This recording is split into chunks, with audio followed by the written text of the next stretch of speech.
Illusion of explanatory depth. Ever find yourself nodding confidently when someone mentions a complex topic, feeling like you've got a pretty good handle on it, only to stumble and stammer when asked to explain it in your own words? In essence, is the illusion of explanatory depth, a fascinating quirk of our minds where we tend to overestimate how well we truly understand the intricacies of the world around us. It's not about being deliberately deceptive. It's a genuine cognitive bias, a trick our brains play on us, making us believe our grasp is far more profound than reality dictates. This illusion can subtly shape our opinions, influence our willingness to learn, and even color our interactions with others, often without us even realizing it's at play. Consider the sheer number of everyday objects that seamlessly integrate into our lives. Take something as simple as the ballpoint pen. We use it countless times, knowing exactly how to make it right. We click the top or twist the barrel and ink flows onto the page. We feel like we understand it. But if someone were to press you for a detailed explanation of the inner workings, the tiny ball bearing at the tip, the reservoir of viscous ink, the mechanism that extends and retracts the point, many of us would find ourselves struggling to articulate the precise process. Our familiarity with its use creates a false sense of comprehension of its underlying mechanics. The same holds true for countless other items, from the humble can opener to the seemingly straightforward bicycle. We know how to operate them, but the how of their internal workings often remains a hazy concept. This illusion takes root because our minds are remarkably adept at creating simplified mental models. These models are often sufficient for our day-to-day interactions with the world. We know that turning the ignition key starts our car, so we don't necessarily need to delve into the complexities of the internal combustion engine, the fuel injection system, or the electrical circuitry involved. This functional knowledge, this ability to use something effectively, becomes intertwined in our minds with a genuine understanding of its operational principles. Our brains, ever efficient, prioritize practical application over deep mechanistic knowledge. If our simplified model allows us to achieve our immediate goals, there's often little perceived need to explore the underlying complexities. What's particularly intriguing about the illusion of explanatory depth is how easily it can be exposed. The simple act of attempting to articulate how something works in detail can be a surprisingly revealing experience. As we try to break down the process step by step or explain the interconnectedness of various components, the gaps and inconsistencies in our mental model become glaringly apparent. We might find ourselves using vague terms, making assumptions, or even realizing we have no idea how a particular part actually functions. This confrontation with the limits of our knowledge can be a somewhat deflating, but ultimately valuable experience, highlighting the difference between familiarity and true understanding. Psychological studies have consistently demonstrated this phenomenon. Participants asked to rate their understanding of common objects often give high ratings initially, but after being asked to provide detailed explanations, their self-assessments of understanding plummet. The reach of this illusion extends far beyond tangible objects. It permeates our understanding of intricate systems, complex societal issues, and even deeply held beliefs. We might hold strong opinions on economic policies, feeling confident in their potential impact. However, when challenged to explain the specific mechanisms by which these policies are supposed to achieve their goals, the various economic indicators they affect, and the potential unintended consequences, our understanding might prove to be surprisingly superficial. Similarly, we might have firm stances on social issues, relying on general principles or emotionally charged rhetoric, without a comprehensive grasp of the historical context, the diverse perspectives involved, or the intricate web of contributing factors. This overestimation of our understanding can have significant ramifications for how we form opinions and engage in discussions with others. If we are convinced that our understanding is thorough, we might be less inclined to consider alternative viewpoints or seek out information that could challenge our preconceived notions. This can lead to intellectual rigidity and hinder productive dialogue. We might become entrenched in our beliefs, even if those beliefs are based on a shaky foundation of actual knowledge. Recognizing the illusion of explanatory depth encourages intellectual humility. fostering a greater openness to learning and a willingness to acknowledge the limits of our current understanding. Furthermore, the illusion can have tangible consequences in areas where informed decision making is paramount, such as finance and healthcare. In the realm of personal finance, for example, someone might invest in a complex financial instrument based on a vague understanding of its potential returns, without fully appreciating the associated risks and the intricate workings of the market. Similarly, in healthcare, an individual might make crucial decisions about their treatment based on a superficial understanding of their medical condition and the various options available. This overconfidence in one's knowledge can lead to suboptimal choices with potentially significant consequences. The digital age, with its seemingly endless access to information at our fingertips, presents a unique paradox in relation to the illusion of explanatory depth.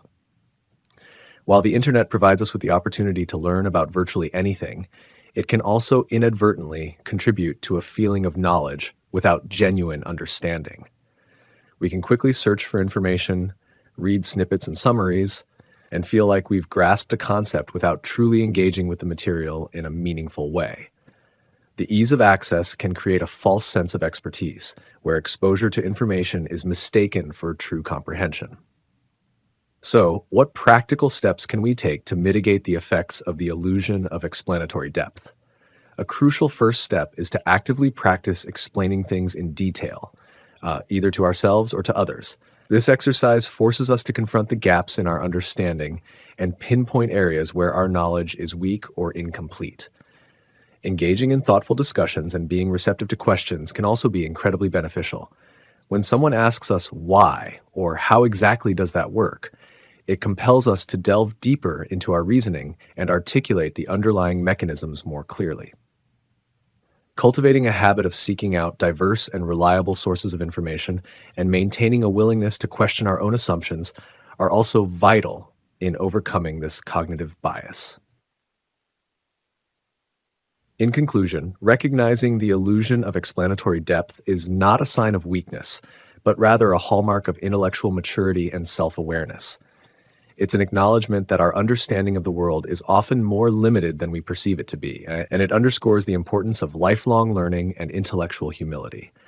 By being mindful of this inherent cognitive bias, we can become more thoughtful in our beliefs, more effective in our communication, and ultimately, more informed in our decisions. It serves as a constant reminder that true understanding requires more than just a surface-level familiarity. It necessitates a deeper, more rigorous exploration of the intricate processes and interconnected systems that shape the world around us. Embracing this intellectual honesty can lead to a richer, more nuanced, and ultimately more accurate understanding of ourselves and the complex world we inhabit. Bias blind spot. Have you ever watched someone stubbornly defend a point of view that just seemed, well, wrong? Maybe you saw flaws in their logic or thought their personal feelings were clearly clouding their judgment. It's a common human experience to spot the biases in others, to feel like we have a clearer, more objective perspective on things. We can dissect their arguments, pinpoint where their background or beliefs might be leading them astray. But here's a fascinating question. How good are we at seeing those same kinds of influences in our own thinking? How well do we recognize the hidden biases that might be shaping our perceptions and decisions? This is where we stumble upon the intriguing concept known as the bias blind spot. At its heart, the bias blind spot is the psychological quirk that convinces us we are less susceptible to biases than other people. It's not just a casual thought that we're reasonably fair-minded. It's a deep-seated conviction that our own judgments are built on a solid foundation of reason and evidence, while the opinions of others are more likely to be tainted by prejudice and irrationality. We might acknowledge that we're not perfect, that we can make mistakes. But when we do, we tend to attribute it to things like missing information or a simple oversight, rarely considering that our own ingrained biases might be playing a role. The term bias blind spot was coined and thoroughly explored by social psychologists Emily Pronin, Daniel Lin, and Lee Ross in the early 2000s. Through a series of clever experiments, They consistently found that people believe themselves to be less influenced by a wide range of well-documented cognitive and motivational biases compared to the average person. This held true even when the participants were educated about these biases and given clear examples of how they could manifest in everyday life. It seems there's a fundamental disconnect in how we perceive bias in ourselves versus others, a genuine blind spot in our self-awareness. One of the primary reasons for this blind spot lies in the fundamental difference between our internal experience and our external observations.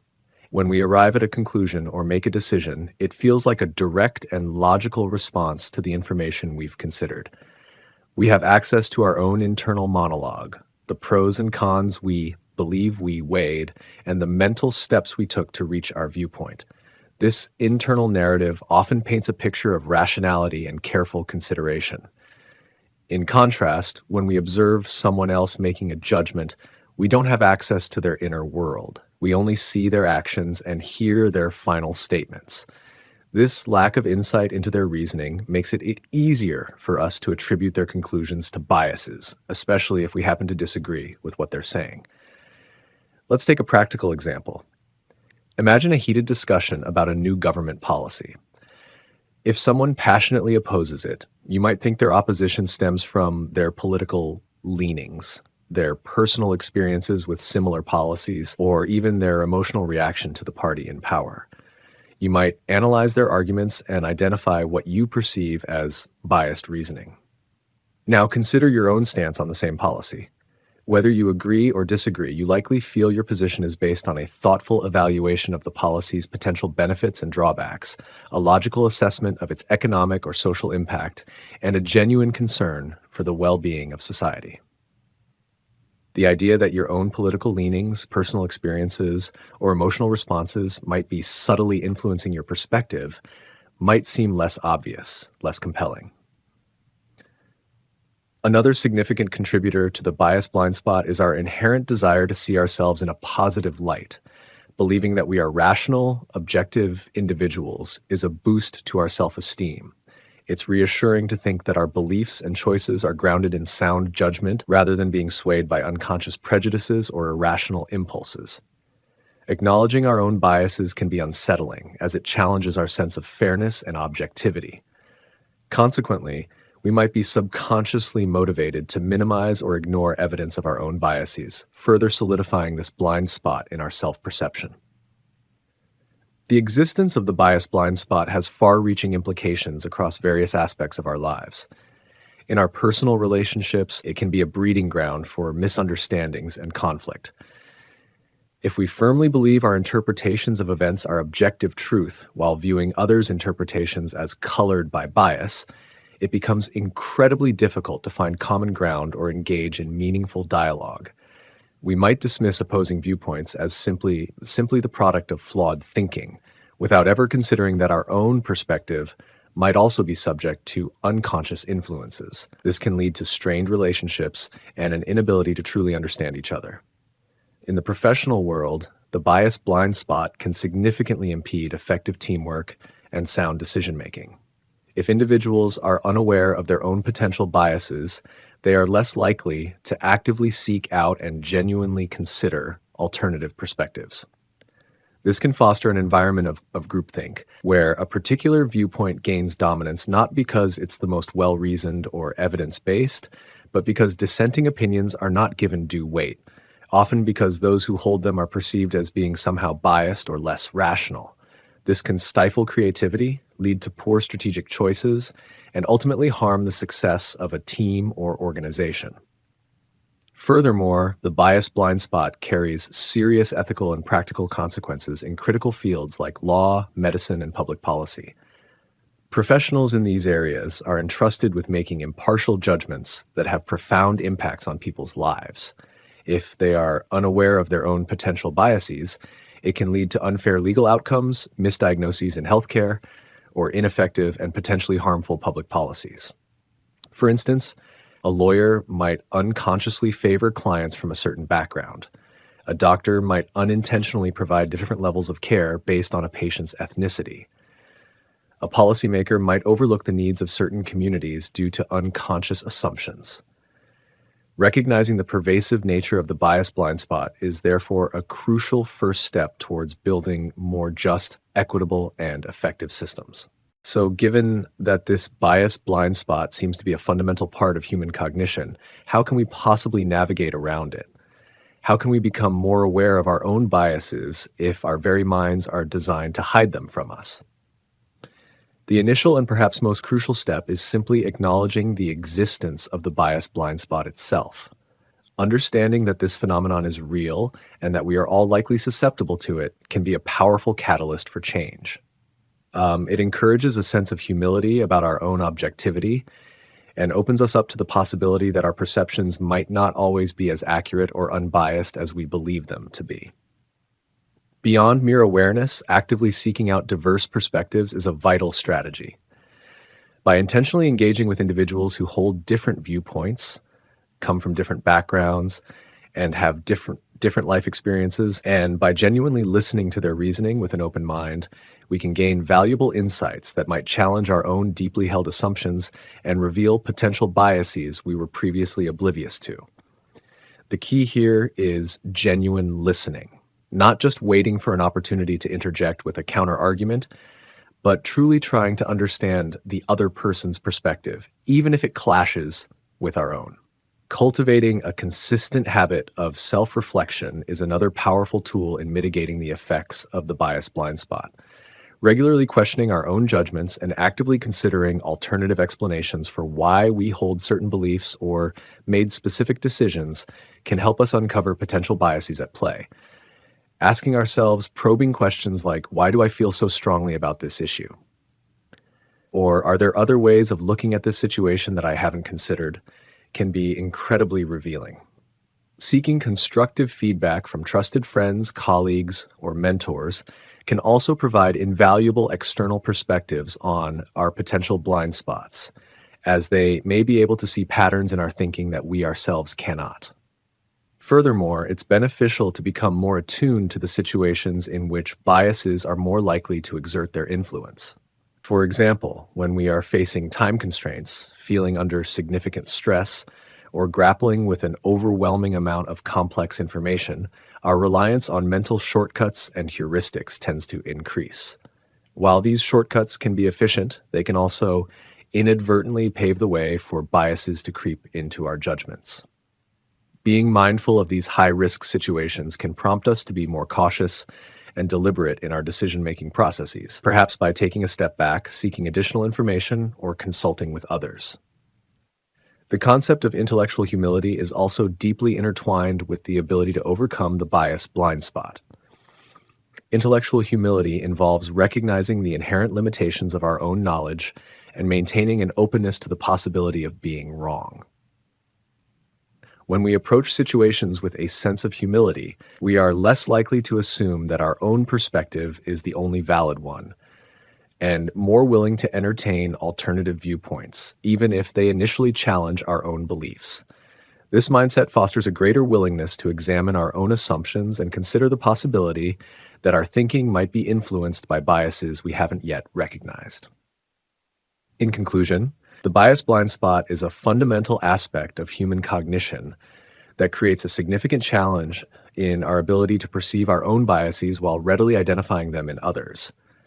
Recognizing the existence and pervasive nature of this blind spot is the crucial first step towards fostering more effective communication, promoting fairer decision-making, and striving for a more just and equitable world. While completely eradicating bias from human thought may be an unrealistic aspiration, by actively cultivating self-awareness, diligently seeking out diverse perspectives, consistently practicing self-reflection, and embracing intellectual humility, we can take meaningful strides towards mitigating the powerful influence of our own hidden biases and ultimately gain a clearer, more objective understanding of ourselves and the complex world around us. It's an ongoing journey of self-discovery and a constant commitment to acknowledging that our own minds, just like everyone else's, are fallible and can sometimes obscure the very truths we seek. Pro-innovation bias. Think about the last time a shiny new gadget caught your eye, promising to revolutionize some part of your life. Or perhaps you've heard about a groundbreaking technology poised to solve a major global challenge. That feeling of excitement, that inherent belief in the power of the new, that's often a manifestation of what we call pro-innovation bias.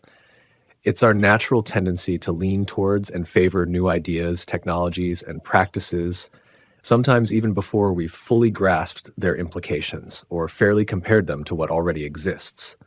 This bias can be a powerful engine for progress, driving us to explore uncharted territories and adopt solutions that can genuinely improve our lives. However, it's also a lens that can sometimes distort our vision, leading us to overlook potential downsides or dismiss the value of established methods.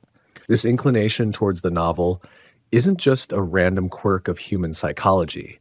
It's woven into the fabric of how we think and how our societies are structured. From a young age, we're often presented with a narrative of continuous improvement where new discoveries and inventions are celebrated as stepping stones towards a better future. Think about the stories of great inventors and scientific breakthroughs that we learn in school. This constant exposure can subtly shape our perception, leading us to associate new with better. The thrill of discovery, the promise of enhanced efficiency, and the allure of being at the forefront of change are incredibly attractive, making us naturally predisposed to view innovation favorably. Furthermore, the journey of innovation itself often involves significant investment, not just financial, but also the dedication of time, energy, and intellectual capital. When individuals, companies, or even entire nations pour resources into developing a new technology or idea, there's a natural inclination to want it to succeed. This investment creates a form of psychological ownership, making it harder to objectively assess potential flaws or limitations. It's like when you've spent hours assembling a piece of furniture. You're more likely to see its strengths than its weaknesses. This desire to validate our efforts and see a return on investment can unconsciously color our judgment, leading us to emphasize the advantages of the innovation while downplaying any potential drawbacks. This is a common human tendency to reduce internal conflict by aligning our beliefs with our actions. Our societal structures also play a significant role in nurturing this pro-innovation bias. Modern economies often thrive on growth and the creation of new markets, and innovation is frequently seen as the key to unlocking both. Governments may implement policies that actively encourage innovation through funding initiatives, tax incentives, and regulatory frameworks designed to support emerging technologies. The media, too, often plays a part by highlighting exciting new discoveries and the transformative potential of innovation, contributing to a cultural narrative that celebrates novelty and progress. In academic and professional spheres, being innovative is often highly valued and rewarded, further reinforcing the perception that new is inherently good. This widespread societal endorsement can create an environment where questioning the value or potential risks of an innovation might even be seen as being resistant to progress or stuck in the past. The world of marketing and advertising is particularly adept at leveraging our pro-innovation bias. New products and services are frequently presented as game changers, offering solutions to problems we might not have even realized we had, or promising a significantly improved quality of life. The language used in these campaigns often emphasizes words like revolutionary, cutting edge, and next generation, tapping into our desire to be modern and ahead of the curve. The constant exposure to these messages can subtly shape our desires and create a craving for the latest innovations, even if their actual benefits are incremental or their long-term consequences are still unknown. The fear of missing out, or FOMO, amplified by the rapid spread of information about new trends through social media, can further intensify this urge to embrace the new. We see others adopting the latest technologies and feel a pressure to keep up, even if it's not necessarily the most rational choice for our individual needs. However, it's absolutely crucial to remember that not every innovation is a step forward, and even those that offer genuine benefits can come with a set of trade-offs and unintended consequences that we need to carefully consider. A balanced perspective requires us to critically evaluate new developments, not just in comparison to outdated methods, but also by considering their broader impact on society, the economy, and the environment. Pro-innovation bias can sometimes lead us to rush into adopting new technologies or practices before we fully understand their long-term effects. This can result in unforeseen problems such as environmental damage, increased social inequalities, or the disruption of valuable established systems. Take, for instance, the rapid proliferation of artificial intelligence in various aspects of our lives. While AI holds immense potential for solving complex problems and improving efficiency, it also raises significant ethical concerns related to privacy, job displacement, and the potential for algorithmic bias. A strong pro-innovation bias might lead us to enthusiastically embrace AI without fully addressing these crucial ethical considerations. Similarly, the development of new materials might offer exciting possibilities for construction and manufacturing, but we also need to carefully assess their environmental impact throughout their life cycle, from production to disposal. To counteract the potential pitfalls of pro-innovation bias, we need to cultivate a more thoughtful and critical approach to evaluating new developments. This involves fostering a culture of healthy skepticism, where asking questions about the potential downsides and limitations of innovation is seen as responsible and necessary, rather than negative or resistant. It means prioritizing rigorous testing and evaluation of new technologies and practices in real-world settings, not just in controlled environments. Bringing together experts from diverse fields, including social scientists, ethicists, and environmental scientists, can provide a more comprehensive understanding of the potential ripple effects of innovation. Furthermore, it's vital to ensure that the voices of all stakeholders are heard and considered in the evaluation process. Innovation can have different impacts on different groups within society, and those who might be negatively affected should have a seat at the table when decisions are being made. This requires creating inclusive and transparent processes that encourage open dialogue and the consideration of a wide range of perspectives. Education plays a pivotal role in nurturing a more balanced view of innovation. By teaching critical thinking skills and encouraging students to question assumptions and evaluate evidence, we can empower future generations to approach new developments with a discerning eye. Understanding the history of technological and societal change, including both the triumphs and the setbacks, can provide valuable lessons and help us avoid repeating past mistakes that were driven by an uncritical acceptance of the newest thing. The media also has a significant responsibility to present a more nuanced picture of innovation, highlighting not only the exciting possibilities, but also the potential risks and challenges. This requires moving beyond simplistic narratives of progress and engaging in more in-depth and critical reporting on new developments, exploring both the intended and unintended consequences. In conclusion, pro-innovation bias is a powerful and pervasive force that shapes our perceptions and influences the trajectory of our world. While the drive to innovate is essential for tackling the complex challenges we face and building a better future, it's imperative that we approach the new with a healthy dose of critical thinking and a balanced perspective. By recognizing our inherent tendency to favor innovation, fostering a culture of thoughtful questioning, prioritizing rigorous evaluation, and ensuring inclusive decision-making processes, we can harness the transformative power of innovation while mitigating its potential risks and ensuring that progress truly serves the best interests of all.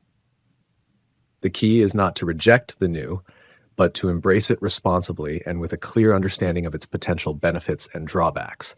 It's about striving for progress that is not just new, but also truly beneficial, sustainable, and equitable for everyone. Rhyme is reason effect. Ever catch yourself nodding along to a jingle or a saying just because it sounds good because the words rhyme? It's a common experience, and it points to a fascinating quirk in how our brains process information, a phenomenon known as the rhyme as reason effect. Simply put, when a statement rhymes, we tend to perceive it as more truthful or believable compared to a similar statement that doesn't rhyme, even if the underlying message is exactly the same. This isn't about the logic or the facts presented. It's the musicality of the language that subtly sways our judgment. This cognitive bias, this mental shortcut we often take, can have surprising influence on everything from the advertisements we remember to the political slogans that resonate with us and even the advice we readily accept in our daily lives. Think about those little nuggets of wisdom passed down through generations. Many of them stick with us not just because of their inherent truth, but also because they're packaged in a neat, rhyming format. A penny saved is a penny earned just feels more impactful and memorable than saving money is equivalent to earning money. The rhyme creates a sense of completeness, a satisfying click in our minds that makes the statement feel more profound and, consequently, more accurate. It's as if the harmonious sounds lend an extra layer of validity to the message. The human brain is constantly seeking patterns. It's how we make sense of the complex world around us. Rhyme offers a very clear and pleasing auditory pattern. This pattern makes the information easier for our brains to process and store in our memory. This ease of processing, what psychologists call cognitive fluency, can trick us into thinking that the information is also more likely to be true. If something rolls off the tongue easily and sticks in our minds, we subconsciously assume it must be valid. It's a mental efficiency strategy, but like any shortcut, it can sometimes lead us down the wrong path. The world of advertising is a prime example of how the rhyme as reason effect is leveraged. For decades, advertisers have crafted catchy jingles and rhyming slogans to make their products and brands more memorable and appealing. Consider a well-known example, Beans Meons Heinz. The simple rhyme makes the brand name and the product association incredibly sticky. It doesn't tell you anything about the taste or quality of the beans, but it creates a strong link in your mind. When you're at the grocery store, that familiar rhyme might just nudge you towards that particular brand. The musicality of the language creates a positive feeling and enhances recall, which can translate into a preference. Politics also frequently employs the power of rhyme. A well-crafted rhyming slogan can be incredibly effective in capturing public attention and making a political message more persuasive. Take, for instance, a hypothetical campaign slogan like, "Vote for hope, not for nope." The rhyme is simple, but it creates a memorable and emotionally charged contrast. It's much more likely to stick in voters' minds than a more complex, non-rhyming statement about the campaign's objectives. The punchiness and memorability of the rhyme can contribute to the perceived strength and validity of the political stance. Even in our everyday interactions, the rhyme as reason effect can subtly influence our opinions. When a friend offers advice like, "better safe than sorry," the rhyming structure makes it sound like a well-established truth, something universally accepted. The same sentiment expressed as, "it's wiser to be cautious than to regret later," carries the same meaning, but lacks the immediate impact and perceived authority of the rhyming version. The rhyme adds a certain weight and memorability to the advice, making us more likely to take it to heart. Psychological research has provided compelling evidence for the existence and impact of the rhyme as reason effect. In numerous studies, participants have been presented with pairs of statements conveying the same information, with one statement rhyming and the other not. Consistently, participants rate the rhyming statements as more truthful, even when they are explicitly warned that the rhyme is irrelevant to the statement's validity. This demonstrates the automatic and often unconscious way in which rhyme can influence our judgments of truth. One key explanation for this phenomenon lies in the concept of processing fluency. Rhyming statements are inherently more fluent to process. The repetition of similar sounds creates a sense of harmony and coherence, which our brains find pleasing and easy to handle. This ease of processing is then often misattributed to the truthfulness of the statement. Our brains reason, subconsciously, that if something is easy to understand and remember, it must also be more likely to be accurate. It's a cognitive shortcut that prioritizes ease of processing over deeper analysis. Another contributing factor could be the aesthetic pleasure we derive from rhyme. Rhyming sounds are generally considered to be aesthetically pleasing to the human ear. This positive emotional response triggered by the rhyme might create a halo effect, influencing our overall evaluation of the statement, including its perceived truthfulness. If something sounds good, we might be more inclined to believe it, even if there's no logical reason to do so. It's crucial to understand that the rhyme as reason effect is a cognitive bias, a systematic pattern of deviation from norm or rationality in judgment. Just because a phrase rhymes doesn't mean it's inherently wiser or more accurate. We need to be vigilant about this bias and consciously evaluate the content of a message, rather than being swayed solely by its linguistic form. Falling for a catchy rhyme without considering the underlying information can lead to flawed judgments and decisions. In today's information-rich environment, where we are constantly bombarded with persuasive messages, understanding the rhyme as reason effect is an essential skill for critical thinking. By being aware of this subtle but powerful bias, we can become more discerning consumers of information. We can learn to look beyond the catchy phrasing and focus on the actual substance of the message, whether it's in an advertisement, a political speech, or even a piece of well-meaning advice. So the next time you encounter a rhyming phrase that resonates with you, take a moment to pause and consider why it feels so compelling. Is it the inherent wisdom of the words, or is it the captivating charm of the rhyme playing tricks on your perception of truth? Recognizing the rhyme as reason effect empowers us to navigate the world with a more critical and analytical mind, ensuring that our beliefs and decisions are grounded in logic and evidence, rather than just the pleasing rhythm of language.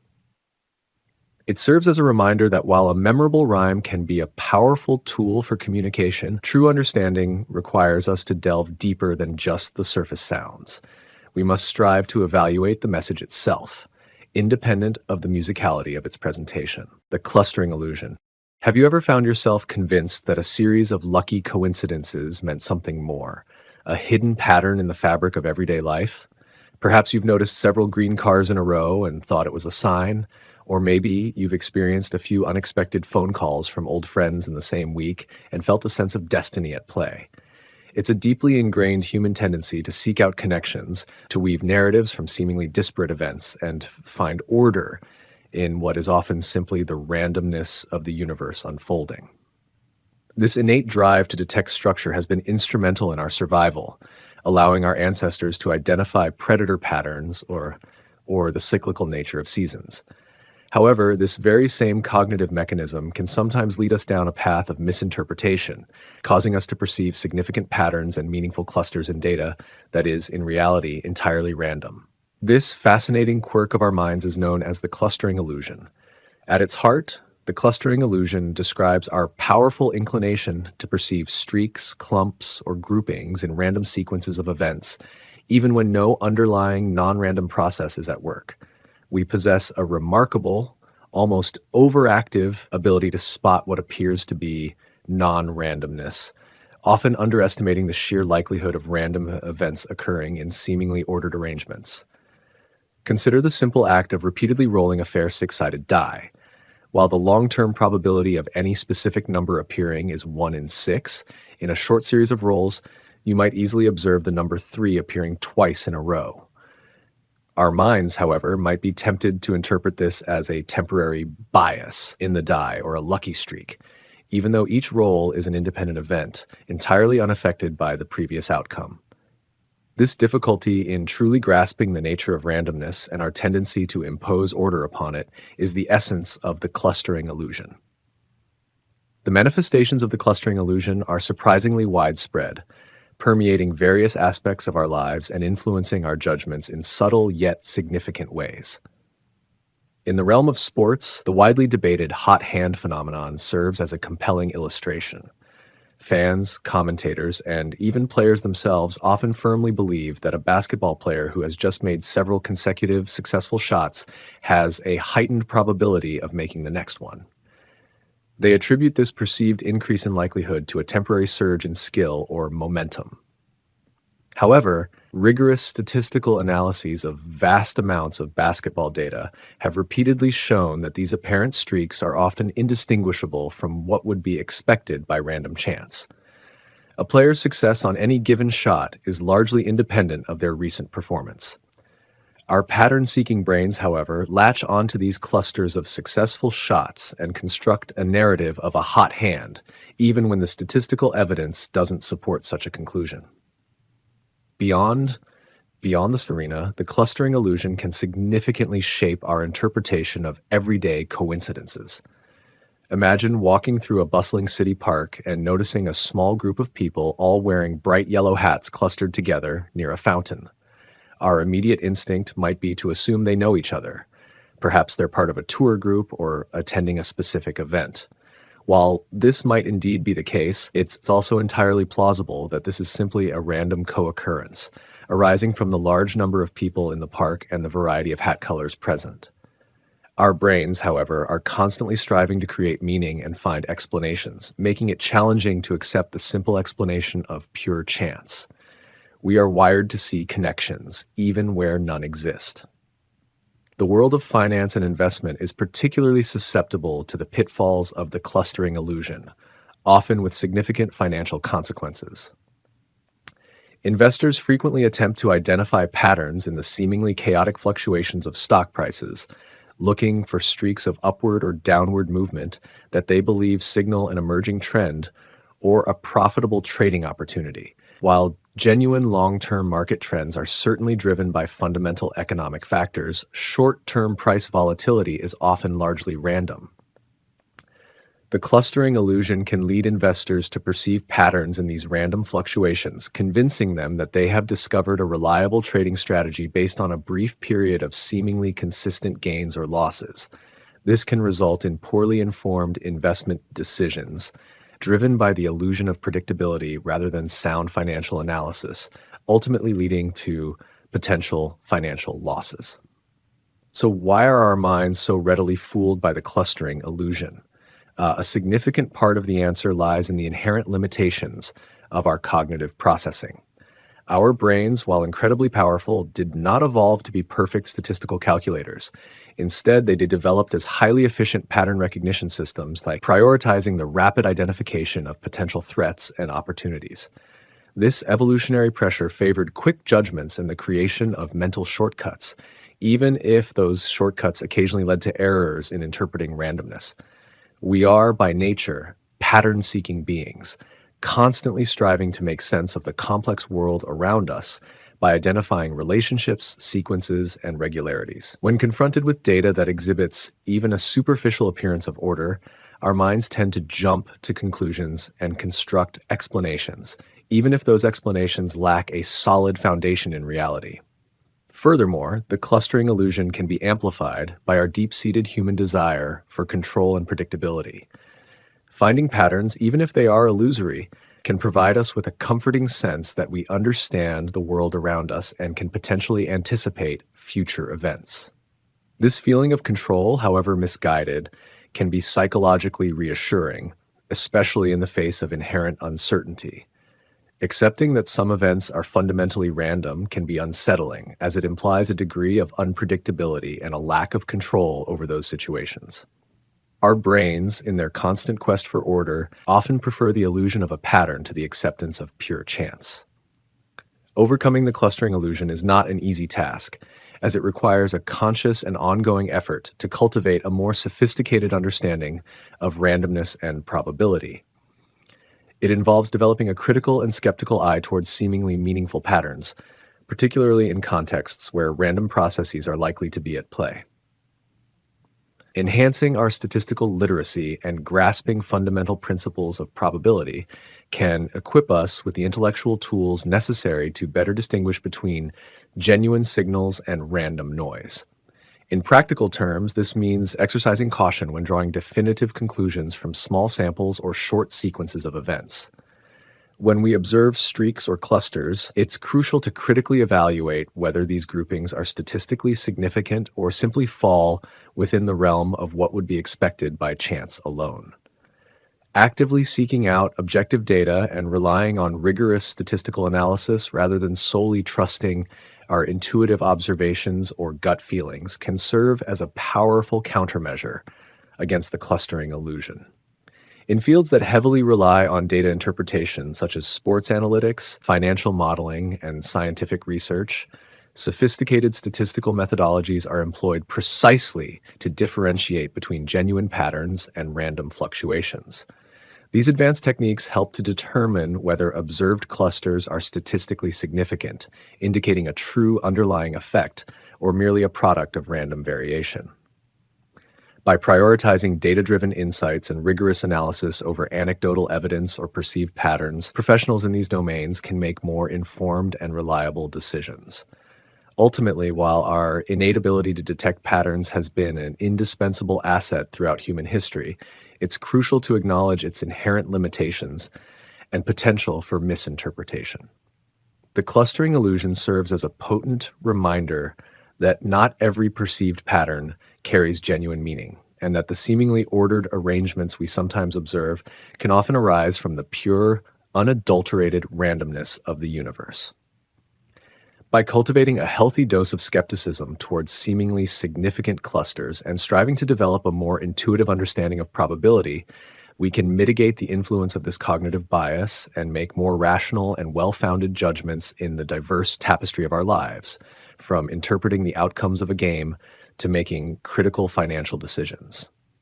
Recognizing the subtle yet pervasive influence of the clustering illusion allows us to appreciate the delicate interplay between order and chaos in the world around us, enabling us to see randomness for what it truly is and avoid constructing elaborate castles of certainty on foundations built of pure chance. Normalcy bias. Ever found yourself in a situation where alarm bells were subtly ringing, maybe an unusual news report flashed across the screen or a strange announcement echoed through the building, but you instinctively thought, nah, it's probably just a glitch, or things like that don't really happen here? If that resonates with you, you've likely encountered the fascinating and sometimes perilous phenomenon known as normalcy bias. At its core, this is our brain's inherent tendency to downplay the possibility and the potential impact of a threat or an unexpected event, clinging to the assumption that tomorrow will look pretty much like today.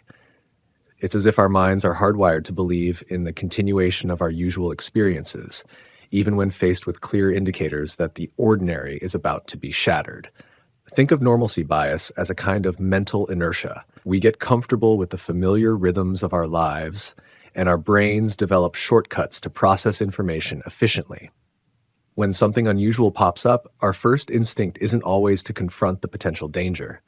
Instead, we often try to fit it into our existing framework of normal. This can be a subtle process where we unconsciously filter out information that doesn't align with our expectations, or we might rationalize away warning signs, convincing ourselves that everything is still okay. While this bias can offer a temporary sense of security and prevent unnecessary panic in situations that turn out to be benign, it can also be incredibly dangerous when genuine threats materialize, leading to critical delays in our reactions and preparations. Consider a coastal community that has enjoyed decades without a significant hurricane. When meteorologists issue increasingly urgent warnings about an approaching storm, complete with detailed forecasts and evacuation orders, some residents might fall prey to normalcy bias. They might think, we've weathered storms before, and they've never been that bad, or the news always exaggerates these things. As a result, they might delay securing their homes, fail to gather essential supplies, or even ignore the evacuation orders altogether. Their ingrained experience of normalcy, years of uneventful weather, makes it incredibly difficult for them to fully internalize the potential devastation of a major hurricane, putting themselves and their loved ones in grave danger when the storm finally makes landfall. This powerful bias isn't confined to dramatic natural disasters. It permeates our responses to a wide spectrum of unexpected events. Imagine a company where whispers of a potential cyber attack have begun to circulate among the IT department. Employees outside of IT, accustomed to the smooth functioning of their computer systems, might exhibit normalcy bias. They might dismiss the warnings as technical jargon they don't need to worry about, assuming that the IT team will handle everything and their daily routines won't be affected. This lack of awareness and preparedness can have severe consequences if the attack does occur, leaving them vulnerable to data breaches, system outages, and significant disruptions to their work. Their assumption of continued operational normalcy blinds them to the potential for a major digital crisis. Several intricate psychological mechanisms contribute to the development and the stubborn persistence of normalcy bias. One fundamental aspect is our brain's inherent drive for cognitive efficiency. Processing novel and potentially threatening information demands significant mental resources. In contrast, relying on our well established mental models of how the world operates is far more energy efficient. Normalcy bias can be viewed as a cognitive shortcut, a way for our brains to conserve processing power by prioritizing information that confirms our existing beliefs about what is normal and downplaying anything that suggests otherwise. Another significant factor is our deep seated desire to maintain a sense of control and predictability in our lives. Facing the possibility of a dangerous or highly disruptive event can be deeply unsettling, triggering feelings of anxiety and vulnerability. By minimizing the likelihood or the severity of a potential threat, we might subconsciously be attempting to preserve a sense of order and control in a situation that feels inherently chaotic and unpredictable. This can act as a psychological defense mechanism, a way to shield ourselves from the discomfort and fear associated with acknowledging potential danger. Furthermore, our personal history and past experiences wield a considerable influence over our susceptibility to normalcy bias.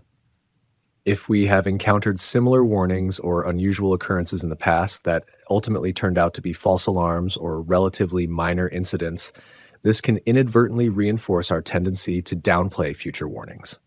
We might develop a kind of learned skepticism, a boy who cried wolf mentality, like where repeated exposure to non-events leads us to become desensitized and less inclined to take subsequent warnings seriously. This can create a dangerous pattern of underreaction, even when the current threat is genuine and significant. The ramifications of normalcy bias can extend from minor inconveniences to truly catastrophic outcomes, particularly in high-stakes situations. In the critical initial moments of an emergency, when swift and decisive action is often the key to safety, normalcy bias can lead to perilous delays in evacuating danger zones, seeking appropriate shelter, or implementing other essential protective measures. This hesitation, born from the assumption that the situation isn't as serious as it seems, can dramatically increase the risk of injuries, significant property damage, and tragically, even the loss of human lives. The precious window of opportunity for effective response can be lost as individuals struggle to reconcile the unfolding reality with their ingrained expectations of normalcy. Beyond immediate crisis scenarios, normalcy bias can also significantly impede our ability to adequately prepare for potential future challenges and long-term risks. For instance, individuals might underestimate the critical importance of diligently saving for retirement, mistakenly believing that their current stable financial situation will persist indefinitely, without accounting for potential economic downturns or unexpected expenses. Similarly, businesses might become complacent and fail to proactively adapt to evolving market trends, disruptive technologies, or shifting consumer preferences, clinging to the assumption that their current model of success will continue unchallenged. This lack of foresight and proactive planning, often rooted in the comforting but ultimately misleading assumption of continued normalcy, can lead to significant vulnerabilities and difficulties in the future. Actively working to overcome normalcy bias is not just beneficial. It's a crucial step in bolstering our individual and collective resilience and enhancing our capacity to respond effectively to the inevitable unexpected events that life throws our way. One of the most fundamental strategies is to cultivate a heightened awareness of this inherent bias and to consciously reflect on how it might be subtly influencing our perceptions, interpretations, and decision-making processes. By deliberately acknowledging that the future is rarely a perfect mirror of the past and embracing the inherent uncertainty of life, we can begin to open ourselves to the possibility of change and potential threats that might initially seem improbable. Another highly effective approach involves actively seeking out and thoughtfully considering a diverse range of perspectives. Engaging in conversations with individuals who possess different experiences, backgrounds, or areas of expertise can help to challenge our own ingrained assumptions and broaden our understanding of potential risks and their potential consequences. Deliberately engaging with what-if scenarios, even if they seem unlikely based on our past experiences, can help us to mentally prepare for possibilities that might otherwise remain outside our realm of consideration. This kind of proactive mental rehearsal can make us more adaptable and less prone to freezing in the face of the unexpected. Education and comprehensive training also play an indispensable role in mitigating the negative effects of normalcy bias. By providing individuals and communities with clear information about various types of emergencies, educating them on potential warning signs, and equipping them with practical knowledge of appropriate response procedures, we can foster a more proactive and less reactive mindset. Well-designed simulations and realistic drills can be particularly effective in overriding the tendency to freeze or downplay threats in real-life situations by building crucial muscle memory and promoting more automatic and effective responses when seconds count. Furthermore, clear, consistent, and credible communication from trusted sources is absolutely essential, especially during times of heightened uncertainty or when potential threats are emerging. Authorities, experts, and community leaders need to provide timely, accurate, and easily understandable information about potential risks, clearly outlining recommended actions and explaining the rationale behind them. Importantly, highlighting the potential negative consequences of inaction can be a powerful tool in breaking through the barrier of normalcy bias and motivating individuals to take the necessary precautionary measures to protect themselves and their communities. In conclusion, normalcy bias is a deeply ingrained psychological tendency that can insidiously lead us to underestimate significant risks and dangerously delay critical responses when faced with the unexpected.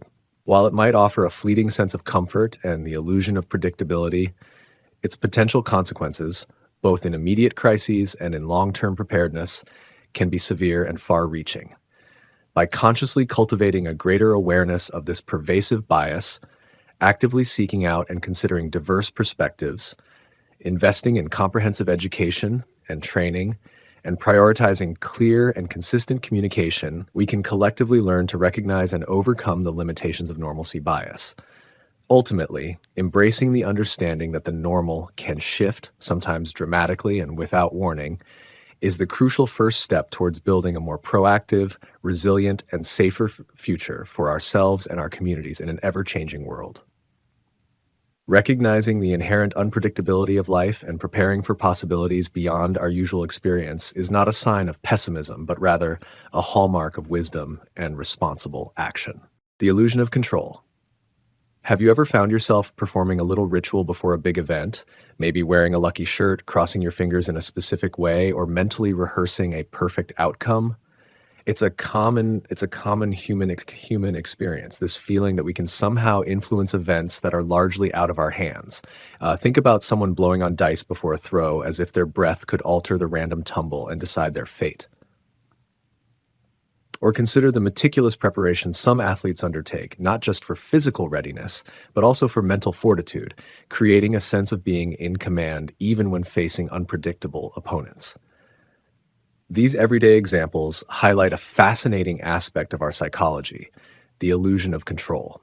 It's our ingrained tendency to overestimate how much personal influence we have over things that are, in reality, governed by chance, luck, or forces beyond our individual power.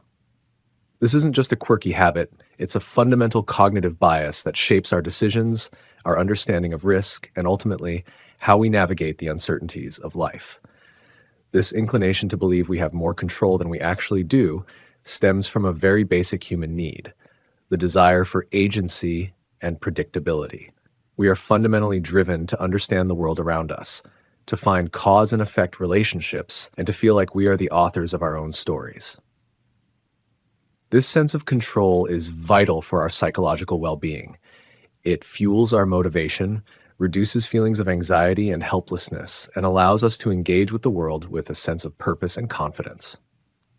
Without a certain degree of perceived control, we might feel overwhelmed by the randomness of life. However, this very drive for control can sometimes lead us astray, causing us to perceive influence where it simply doesn't exist. We might mistakenly attribute random successes to our own skill or effort, and conversely struggle to accept that some failures are simply a matter of chance. One of the most potent triggers for the illusion of control is the act of making a choice, even if that choice is entirely irrelevant to the outcome. Imagine participating in a raffle where you're given the option to select your own ticket number versus having one randomly assigned to you. Studies consistently show that individuals who choose their own numbers believe they have a higher probability of winning, despite the fact that every ticket has an equal chance. The simple act of making a selection, of being actively involved in the process, creates a feeling of personal investment and a belief in potential influence, even when the outcome is purely random. This highlights how our sense of agency can be easily activated, even in situations where it has no bearing on the final result. Familiarity with a situation or environment can also significantly contribute to the illusion of control. When we are in a setting we know well or engaging in a routine activity, we may feel a greater sense of command, even if the underlying events are still largely random. Think about someone who frequents a particular casino and develops a sense of which slot machines are hot, or believes they have a specific technique for playing that increases their odds. Despite the fact that slot machines operate on sophisticated random number generators, the familiar surroundings and the repetitive actions can create a feeling of involvement and potential influence. This sense of familiarity can breed a false sense of expertise, leading individuals to believe they can somehow manipulate a system designed to be inherently unpredictable. Our deep-seated desire for predictability in an often chaotic world also fuels the illusion of control.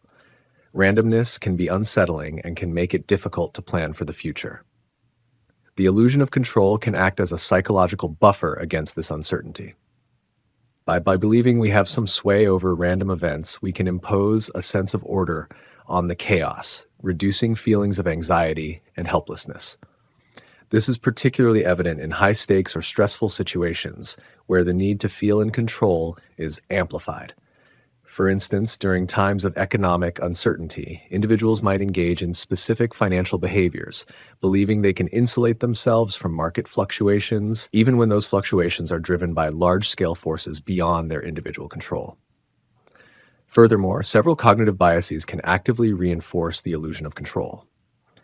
Confirmation bias, our tendency to seek out and interpret information that aligns with our pre-existing beliefs, plays a significant role. If we believe we have a lucky charm that helps us succeed, we are more likely to notice and remember instances where we performed well while using the charm, and less likely to focus on times when we didn't succeed despite having it. This selective attention strengthens our belief in the charm's efficacy, even if there's no logical basis for it. Similarly, hindsight bias, the "I knew it all along" phenomenon, can contribute by making past random events seem more predictable in retrospect, thus reinforcing the feeling that we could have somehow foreseen or even influenced them. The self-serving bias, where we attribute successes to our own abilities and failures to external factors, also plays a part by inflating our sense of personal agency in positive outcomes. It's important to recognize that the illusion of control isn't always negative. In certain contexts, it can have beneficial psychological effects. For example, in healthcare, a patient who believes they can actively influence their recovery through positive thinking, diligent adherence to treatment, and proactive engagement with their health can experience reduced stress, increased motivation, and a greater sense of hope. These psychological factors can indirectly contribute to better health outcomes. Similarly, in team environments, a shared belief in the team's ability to overcome challenges and influence results can boost morale, foster collaboration, and encourage greater effort. The feeling of being in control, even if partially illusory, can be a powerful motivator.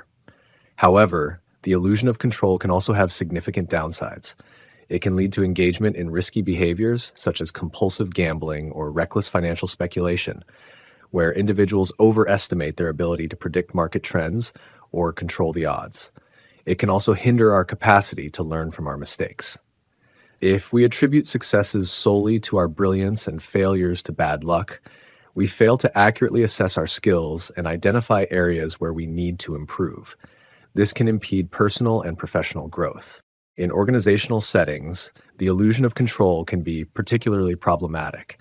Leaders who overestimate their ability to dictate outcomes may become overconfident, fail to adequately prepare for potential risks, and be resistant to seeking external advice or considering alternative perspectives.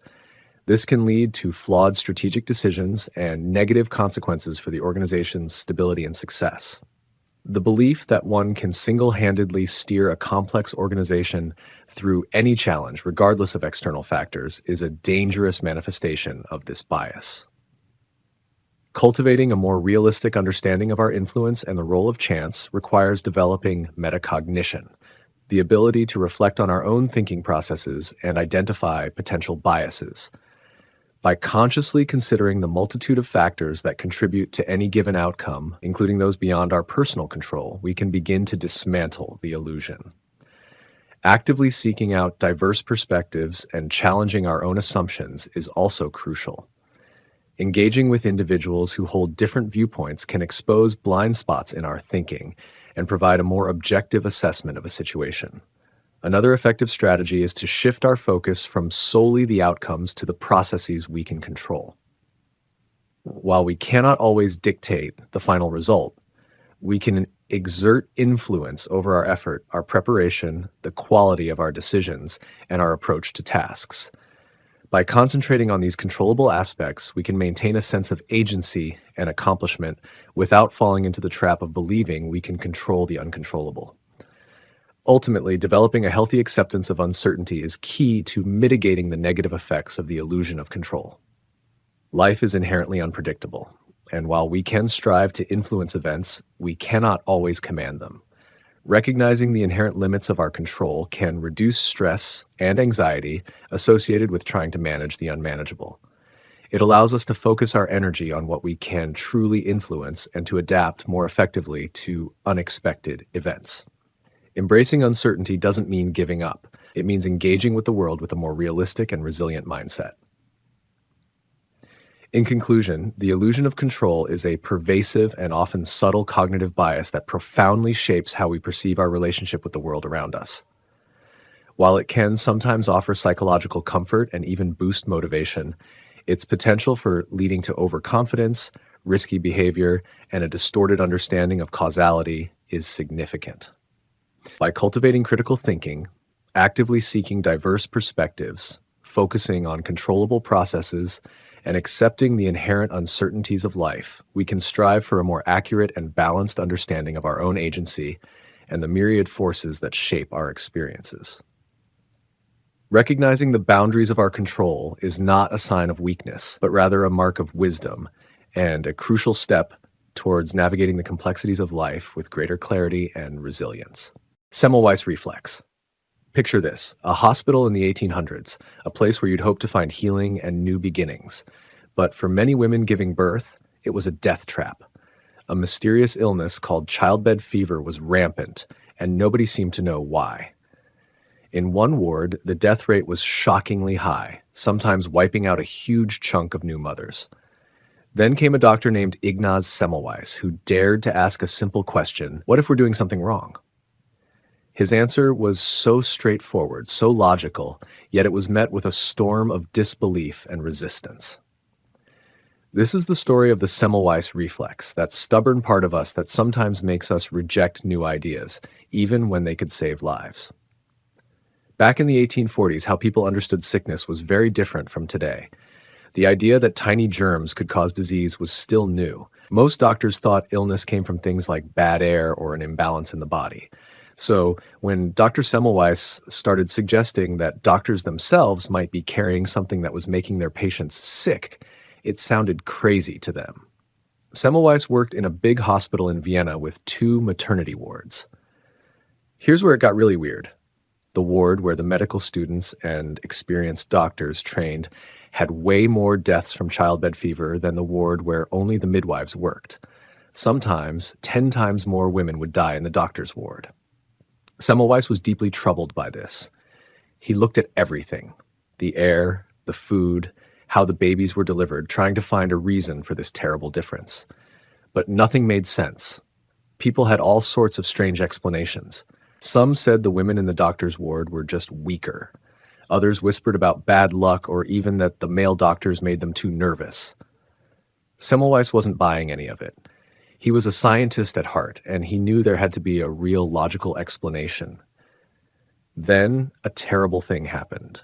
Semmelweis's good friend, a professor who studied dead bodies, accidentally cut himself during an autopsy and died from an infection that looked exactly like childbed fever. That was the light bulb moment for Semmelweis. He realized that the doctors and students in the first clinic often went straight from examining dead bodies in the autopsy room to examining pregnant women without washing their hands. The midwives in the other ward, they didn't do autopsies. A shocking idea popped into Semmelweis's head. Could it be that the doctors were carrying tiny invisible something from the dead bodies to the healthy mothers? He called it cadaveric particles. So he decided to try a simple experiment. He ordered everyone in the doctor's ward to wash their hands with a strong chlorine solution before touching any patients. Chlorine was known to clean wounds and get rid of bad smells, so Semmelweis hoped it would also kill these invisible particles. The results were unbelievable. Within months, the death rate in the doctor's ward plummeted. It became just as low, and sometimes even lower, than the midwives' ward. It was clear washing hands with disinfectant saved lives. Semmelweis had found the answer. You'd think everyone would be celebrating, right? Wrong. Instead of praise, Semmelweis was met with disbelief, mockery, and even anger from many in the medical community. Why? Well, for starters, his idea was a direct challenge to how they understood disease. Telling a respected doctor that his own hands were causing death was a huge insult. Plus, the idea of tiny, unseen particles causing illness was still very new and not widely accepted. Many doctors just couldn't wrap their heads around it. Semmelweis also wasn't the best at explaining his findings. He had the proof that hand washing worked, but he couldn't fully explain why in a way that satisfied the scientific minds of the time. He didn't have the full germ theory to back him up. And honestly, Semmelweis himself wasn't the most charming guy. He got really frustrated with the doctors who wouldn't listen, and he could be blunt and even rude. This didn't exactly win him any friends or make them more open to his ideas. The sad truth is that while the doctors argued and dismissed Semmelweis, more and more women kept dying. This Semmelweis reflex, this automatic rejection of new ideas that go against what we already believe, had a terrible cost. Eventually, Semmelweis was pushed out of his job and moved to another city. He kept trying to tell people about the importance of hand washing, but with little success. The constant fighting and the knowledge of all the lives that could have been saved took a heavy toll on him. He sadly ended up in a mental hospital and died not long after in a tragic twist, possibly from an infection himself. It wasn't until after Semmelweis's death that the world finally started to catch up. Scientists like Louis Pasteur, with his work on germs, and Joseph Lister, who championed antiseptic surgery, provided the scientific proof that Semmelweis had been right all along. Lister even gave credit to Semmelweis for his pioneering work. Slowly but surely, hand washing became a standard practice in medicine, saving countless lives. The story of Ignaz Semmelweis is a powerful reminder that even the simplest truths can be hard to accept if they challenge our deeply held beliefs. The Semmelweis reflex isn't just a thing of the past, it's something we all can fall victim to. Think about it. How often do we hesitate to embrace a new idea, a new way of doing things, just because it's different from what we're used to? This reflex isn't just in medicine. In science, it can slow down breakthroughs if researchers are too attached to their own theories to see new possibilities. In companies, it can lead to missed opportunities if people resist new technologies or strategies. Even in our daily lives, we might stick to old habits, even when there's clear evidence that a new way would be better. Overcoming the Semmelweis reflex takes a real effort. It means being humble enough to admit we might be wrong, is us being curious enough to explore new ideas and being willing to change our minds when the evidence points us in a new direction. The scientific method itself, with its focus on testing, observation, and being open to new results, is a way to fight against this reflex. It's also about creating a space where people feel safe to question things and offer different perspectives without being shut down or ridiculed. When we can have open and honest conversations, we're more likely to consider new information objectively. The legacy of Ignaz Semmelweis is a powerful one. He faced immense opposition, but his persistence ultimately paved the way for a fundamental change in medical practice. His story teaches us that progress often requires us to challenge our own biases and embrace new knowledge, even when it's uncomfortable. By remembering his struggle, we can strive to be more open minded and ensure that life saving discoveries are welcomed with open arms rather than rejected by the stubborn grip of the Semmelweis reflex. Let's try to keep our minds open because you never know when a simple idea, like washing your hands, can change the world. Hyperbolic discounting. Have you ever found yourself choosing a smaller reward right now over a much better reward later on? Maybe you opted for that extra slice of cake today, even though you're trying to eat healthier for the long run. Or perhaps you decided to spend that little bit of savings on something fun immediately, even though you know it would be wiser to save for a bigger goal down the line. If so, you've experienced the powerful psychological phenomenon known as hyperbolic discounting. It's a fascinating quirk of human nature that significantly influences the decisions we make, often in ways we don't fully realize. At its core, hyperbolic discounting describes our tendency to value immediate rewards much more highly than future rewards, even if those future rewards are substantially larger. Think of it like this. The perceived value of a reward shrinks more dramatically the further away it is in time, especially when we compare something available right now to something in the near future.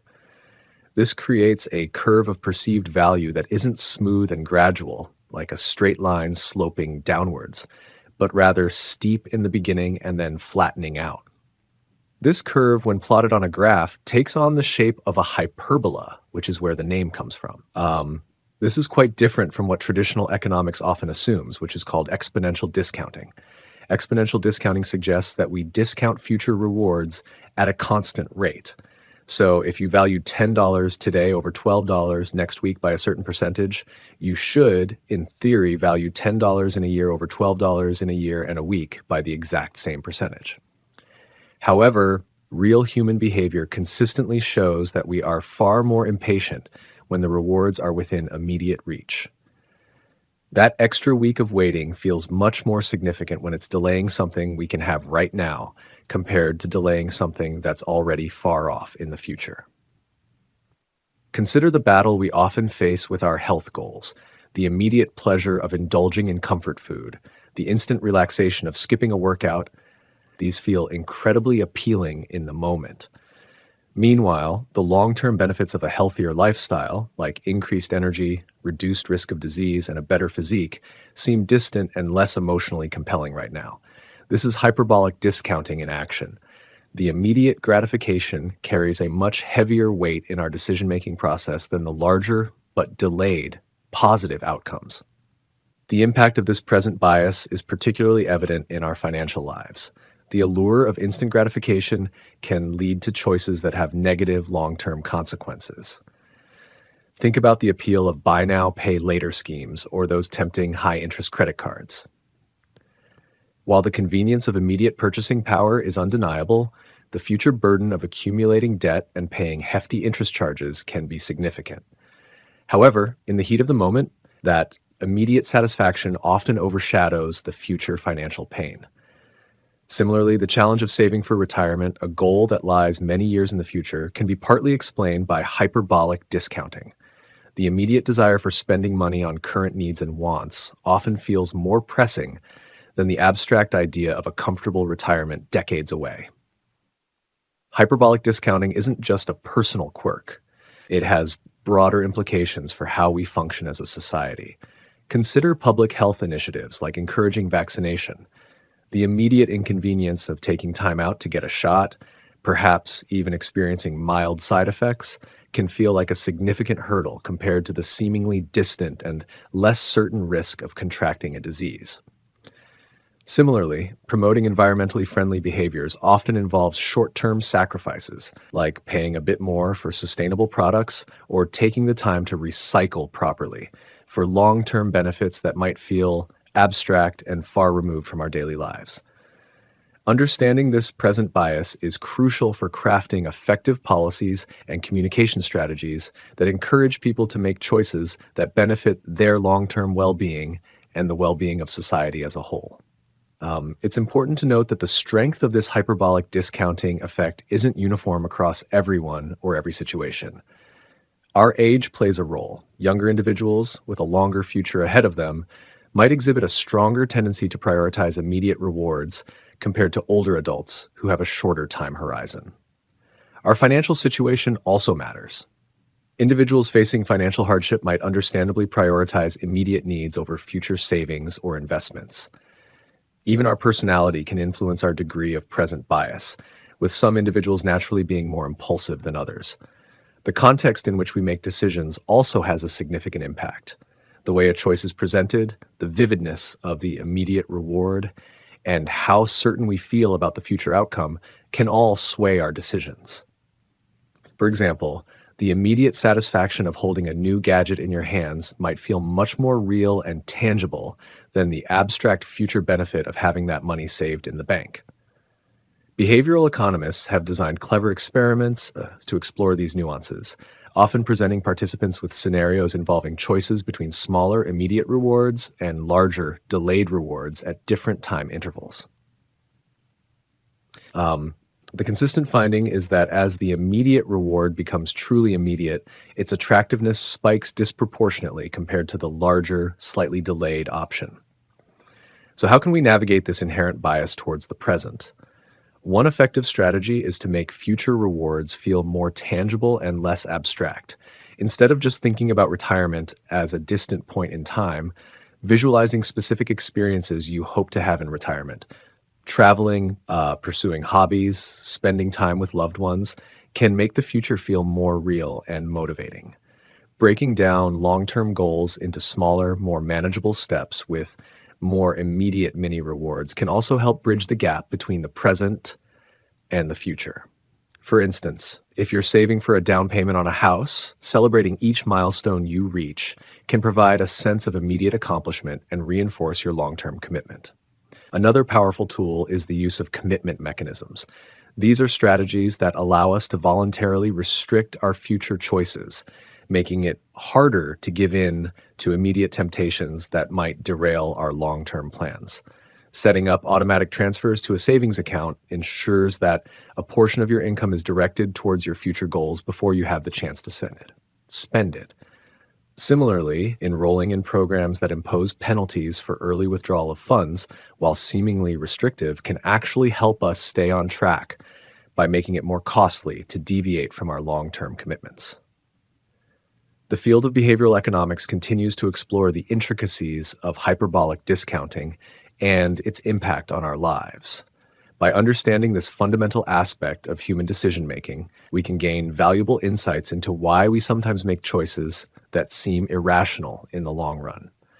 More importantly, this knowledge empowers us to develop strategies and tools to counteract our present bias, enabling us to make decisions that are more aligned with our long-term goals and contribute to a greater sense of well-being and fulfillment. The dance between our immediate desires and our aspirations for the future is a complex one, and understanding hyperbolic discounting provides a crucial lens through which to navigate this ongoing negotiation with ourselves. IKEA effect. Ever wrestled with a seemingly endless array of particle board pieces, mysterious screws, and those picture-only instructions that leave you questioning your engineering abilities? If you've ever emerged from this flat-pack furniture assembly experience, perhaps with a slightly crooked table or a bookshelf that leans ever so slightly, you might have noticed a curious phenomenon, an almost irrational fondness for your creation. Even if a smoother, sturdier, pre-assembled version existed at a similar price point, the piece you painstakingly put together holds a special, almost sentimental value. This inclination to overvalue items we've personally invested effort in creating is what psychologists call the IKEA effect. It's a deep dive into how our labor, our personal touch, intertwines with our sense of ownership and ultimately inflates the perceived worth of the final product. It's not just about the simple satisfaction of ticking off a to-do list. It's a more profound connection forged through the act of creation itself. The term, cleverly named after the Swedish furniture giant whose business model thrives on customer self-assembly, was formally introduced in a compelling 2011 research paper by Dan Ariely, Michael I. Norton, and Daniel Mocon. While IKEA serves as a ubiquitous and easily relatable example for many, the IKEA effect isn't confined to the realm of Allen wrenches and wooden dowels. It pops up in countless corners of our lives. Think about baking a cake from scratch versus buying one from a store, knitting a scarf for a loved one instead of purchasing one, or even customizing your new car with specific features. In each of these scenarios, the act of putting in your own effort, your own time, seems to elevate the value you place on the final outcome. To truly understand the power of the IKEA effect, we need to explore the psychological bedrock upon which it stands. One crucial element is the well-established principle of effort justification. This theory suggests that we humans have a natural tendency to rationalize the effort we expend. If we've poured significant time, energy, and perhaps even a few frustrated sighs into a task, we are psychologically driven to believe that the result is worth the investment. In the context of furniture assembly, the hours spent deciphering diagrams and tightening bolts create a cognitive tension if we were to then deem the finished product as worthless. To alleviate this discomfort, our minds subtly inflate its value, convincing us that our handiwork is actually quite remarkable. Another significant contributor to the IKEA effect is the intrinsic satisfaction we derive from successfully completing a task. Assembling a piece of furniture, even with its inherent challenges, provides a tangible sense of accomplishment. That feeling of, yes, I actually built this, becomes inextricably linked to the object itself, forging a stronger emotional bond. We see a reflection of our own capabilities, our perseverance, in the completed shelf or table. This personal investment cultivates a feeling of ownership and pride that simply wouldn't arise from unpacking a fully assembled item. There's a narrative we create around the process, a story of our own competence that enhances the object's value in our eyes. Furthermore, the IKEA effect taps into the powerful psychological principle of loss aversion. Once we've invested our precious time and energy into something, we become significantly more reluctant to part with it or to diminish its worth. The thought of all that hard work being for naught creates a genuine psychological discomfort. Consequently, we tend to overvalue the things we possess, particularly when our own labor has played a role in their acquisition or creation. This sense of, this is mine and I put effort into it, creates a powerful psychological barrier against devaluation. The ripples of the IKEA effect extend far beyond the realm of home furnishings. We can observe its influence in a diverse array of human endeavors, from the heartfelt creation of handmade crafts to the intricate development of innovative products in the marketplace, and even in the dynamics of our interpersonal relationships. Consider someone who dedicates countless hours to painting a picture or writing a song. Despite any objective flaws that a commercially produced artwork or song might not possess, the creator is likely to hold their work in much higher esteem. The emotional energy, the personal expression, and the sheer time invested become interwoven with the creation, amplifying its perceived value. In the world of business, a keen understanding of the IKEA effect can be a potent strategic advantage.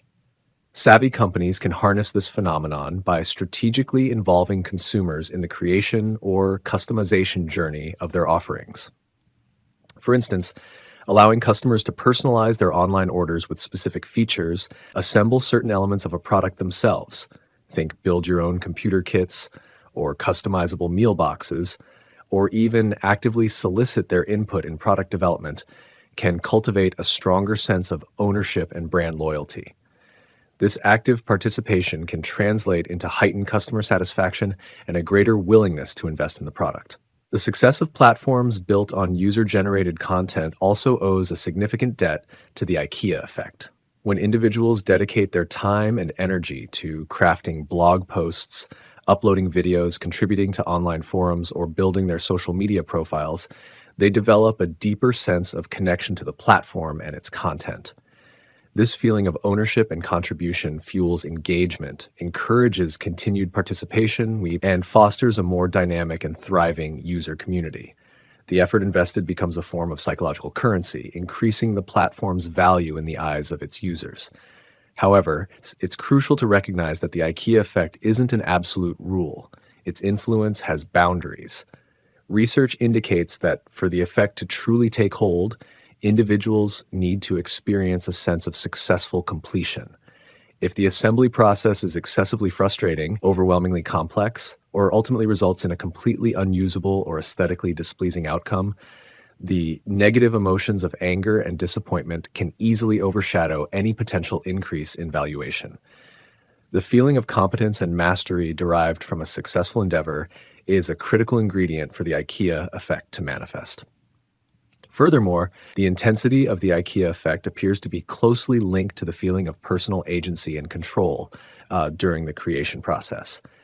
If the assembly or creation feels more like a tedious chore or an imposed obligation rather than a voluntary undertaking, the boost in valuation might be significantly diminished. The internal narrative of, I chose to do this and I successfully brought it to life, seems to be a vital component in amplifying the effect. The IKEA effect also prompts us to ponder the very nature of value. Is value solely an objective measure determined by factors such as material costs, manufacturing processes, and market demand? Or is it also deeply subjective, shaped by our individual experiences, our emotional investments, and the labor we contribute? The IKEA effect strongly suggests the latter, underscoring the profound impact of our own efforts in shaping how we perceive worth. Something into which we have poured a part of ourselves, even in a seemingly minor way, becomes imbued with a greater significance in our personal valuation. In conclusion, the IKEA effect stands as a compelling testament to the intricate interplay between effort, ownership, and value in the human psyche. From the satisfying click of a final screw during furniture assembly to the pride in a handcrafted gift, the act of actively participating in the creation of something profoundly influences how we perceive and value the end result. Understanding this fascinating phenomenon offers valuable insights into consumer behavior, the art of product design, and the enduring power of personal investment in shaping our perceptions of the world around us. So, the next time you find yourself gazing with undue affection at that slightly imperfect piece of furniture you bravely assembled, remember the IKEA effect is likely at play. A subtle reminder that sometimes the effort we invest is what truly builds value in our eyes. Abilene Paradox. Have you ever been part of a group where a decision was made, everyone nodded in agreement, and yet, deep down, a little voice inside you whispered, "This doesn't feel right"? Perhaps you went along with it, assuming everyone else was genuinely enthusiastic, only to later discover that they harbored the same unspoken reservations as you. This curious and often counterproductive phenomenon is the Abilene Paradox, a powerful illustration of how the desire to fit in and avoid rocking the boat can lead a group down a path that nobody truly wants to tread. It's a fascinating dance of assumptions and unspoken fears, where the collective pursuit of perceived consensus results in an outcome that is ironically contrary to the individual preferences of each member. The very name of this paradox stems from a vivid and relatable anecdote that perfectly captures its essence. Imagine a sweltering summer afternoon in the quiet town of Coleman, nestled in the heart of Texas. A family is peacefully enjoying the relative coolness of their porch, sipping iced tea and engaging in casual conversation. Suddenly, the father-in-law breaks the tranquility with a seemingly innocuous suggestion. How about we all take a drive to Abilene for dinner at the cafeteria there? Now, Abilene isn't exactly a bustling metropolis. It's a modest town some 53 miles away, and the cafeteria in question is known more for its blandness than its culinary delights. The wife quietly thinks to herself that the journey sounds exhausting and the Texas heat is oppressive. The husband harbors similar reservations, envisioning a long, uncomfortable drive for a mediocre meal. Even the daughter, though she voices a tepid agreement, isn't genuinely thrilled by the prospect. Yet a peculiar dynamic unfolds. Each individual, observing the other's lack of explicit objection, mistakenly infers that everyone else must actually desire this outing to Abilene. Fearing to be the sole dissenting voice, the one to disrupt the perceived harmony, they all suppress their inner doubts and outwardly agree to the expedition. The ensuing trip to Abilene unfolds exactly as their unspoken anxieties predicted. The car ride is long, hot, and filled with a growing sense of unease. Upon arrival, the cafeteria proves to be as uninspired as they had secretly anticipated. The food is lackluster, the atmosphere is uninviting, and the entire experience feels like a significant waste of a precious afternoon. The return journey only amplifies their collective discomfort and dissatisfaction. It's not until they are back on their porch, weary and regretting their adventure, that one member finally breaks the silence, tentatively admitting, I really didn't want to go to Abilene. To their astonishment, a chorus of agreement follows. Each person confesses that they, too, had been unenthusiastic about the idea, but had gone along, believing they were acting in accordance with the wishes of the others. They had collectively embarked on an unwanted journey, driven by a shared misinterpretation of each other's desires and a reluctance to voice their true feelings. This simple yet profound story perfectly illustrates the core of the Abilene paradox. A group can make a decision that no individual member truly supports, fueled by a misguided pursuit of consensus. Several intricate psychological and social factors contribute to the emergence of this paradoxical behavior in group settings. A primary driver is the deep-seated fear of social repercussions for expressing dissenting opinions. Individuals often worry about being perceived as difficult, uncooperative, or out of step with the rest of the group. This fear of social disapproval, of being ostracized or labeled as a troublemaker, can be incredibly potent, effectively silencing genuine reservations, even when those reservations are widely shared.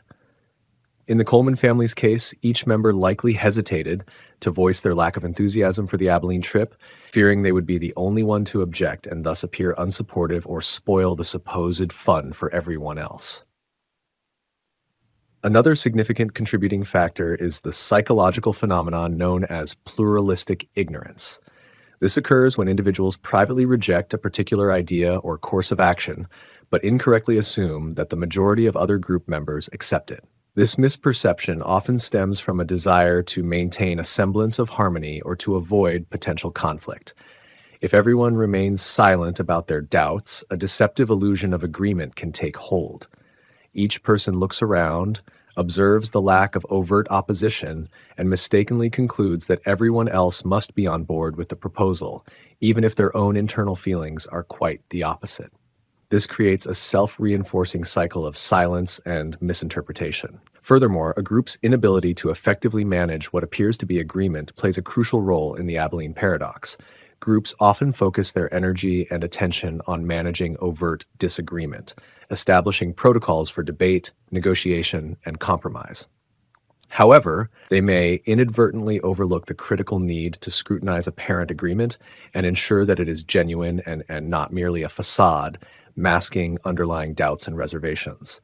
In the Abilene scenario, the initial agreement to the father-in-law's suggestion was superficial, concealing the lack of real enthusiasm from every single member of the family. A more effective group dynamic would have fostered an environment where individuals felt safe and encouraged to express their true preferences, even if those preferences differed from the initial suggestion. The presence of a perceived authority figure or a dominant group leader can also significantly amplify the likelihood of the Abilene paradox occurring. Individuals may feel hesitant to contradict someone in a position of power or influence, even if they harbor serious reservations about the proposed course of action. They might assume that the leader possesses more information, a clearer understanding of the situation, or a more compelling vision, thus making their own doubts seem less significant or even invalid. In the original anecdote, the father-in-law's suggestion, though seemingly casual, likely carried a certain weight within the family dynamic, potentially discouraging open dissent, even if only on a subconscious level. The consequences of the Abilene paradox can range from relatively minor inconveniences, as exemplified by the unpleasant and ultimately regretted trip to Abilene, to far more significant negative outcomes in organizational, professional, and even political spheres. Consider a team within a company that collectively agrees to pursue a particular marketing strategy, not because they genuinely believe it's the most effective approach, but because each member assumes the others are in favor, and they don't want to be the lone dissenting voice. This could lead to a misallocation of resources, missed opportunities, and ultimately a less successful outcome for the entire organization. Similarly, In governmental or political contexts, the Abilene paradox could contribute to the adoption of policies that are not truly in the best interest of the populace, simply because dissenting voices are suppressed or misinterpreted as isolated objections rather than shared concerns. So, what practical strategies can groups employ to avoid falling into the trap of the Abilene paradox and ensure that decisions are based on genuine collective desire rather than misinterpreted consensus? Cultivating a culture of open communication and fostering a sense of psychological safety within the group are absolutely paramount. Group members must feel secure in expressing their honest opinions, concerns, and reservations without fear of judgment, ridicule, or negative repercussions. Leaders play a crucial role in establishing consent by actively soliciting diverse perspectives, demonstrating that dissenting views are valued as opportunities for learning and improvement, and creating mechanisms for safe expression. Techniques such as anonymous feedback channels, designated devil's advocate roles, or structured discussion protocols that explicitly encourage everyone to share their thoughts and concerns can be invaluable in surfacing hidden disagreements and ensuring that all voices are heard. Another vital strategy is to explicitly and actively test for genuine agreement within the group. Instead of simply assuming that silence or a lack of direct opposition equates to enthusiastic endorsement, leaders should proactively probe for understanding and ask open-ended questions that encourage individuals to articulate their true feelings and any reservations they might harbor. Phrases like, "What are your genuine thoughts on this?" or "Does anyone have any concerns or alternative perspectives we should discuss before moving forward?" can create the necessary space for dissenting opinions to emerge and be considered. It's also beneficial to encourage a culture of constructive criticism and healthy debate within the group, emphasizing that the ultimate goal is to arrive at the best possible decision, even if that means respectfully challenging the initial proposal or the prevailing sentiment. Furthermore, it is immensely helpful for group members to develop an awareness of the Abilene paradox itself and the underlying psychological and social dynamics that contribute to its occurrence. Understanding this phenomenon can make individuals more conscious of their own potential tendency to suppress doubts and more willing to take the risk of voicing their true opinions, even if they believe they are in the minority. Recognizing that others might be experiencing similar unspoken reservations can also empower individuals to break the silence and initiate a more honest and productive discussion. In conclusion, the Abilene paradox serves as a potent reminder that apparent consensus in a group setting can be a deceptive illusion, often masking a collection of individual reservations. The fear of disrupting harmony and the misinterpretation of others' am-to-death desires can collectively steer a group toward outcomes that no one truly wants. By actively cultivating open communication, diligently seeking out diverse perspectives, and consciously testing for genuine agreement, groups can significantly mitigate the risk of falling victim to this counterintuitive paradox. Ultimately, the enduring lesson from that sweltering afternoon and the disappointing trip to Abilene is clear. The most effective and fulfilling journeys are those where every voice is heard, and the chosen destination truly reflects the collective will and best interests of all involved. Illusory truth effect. Ever find yourself nodding along to something you've heard a bunch of times, even if you can't quite remember where you heard it or if it actually makes sense?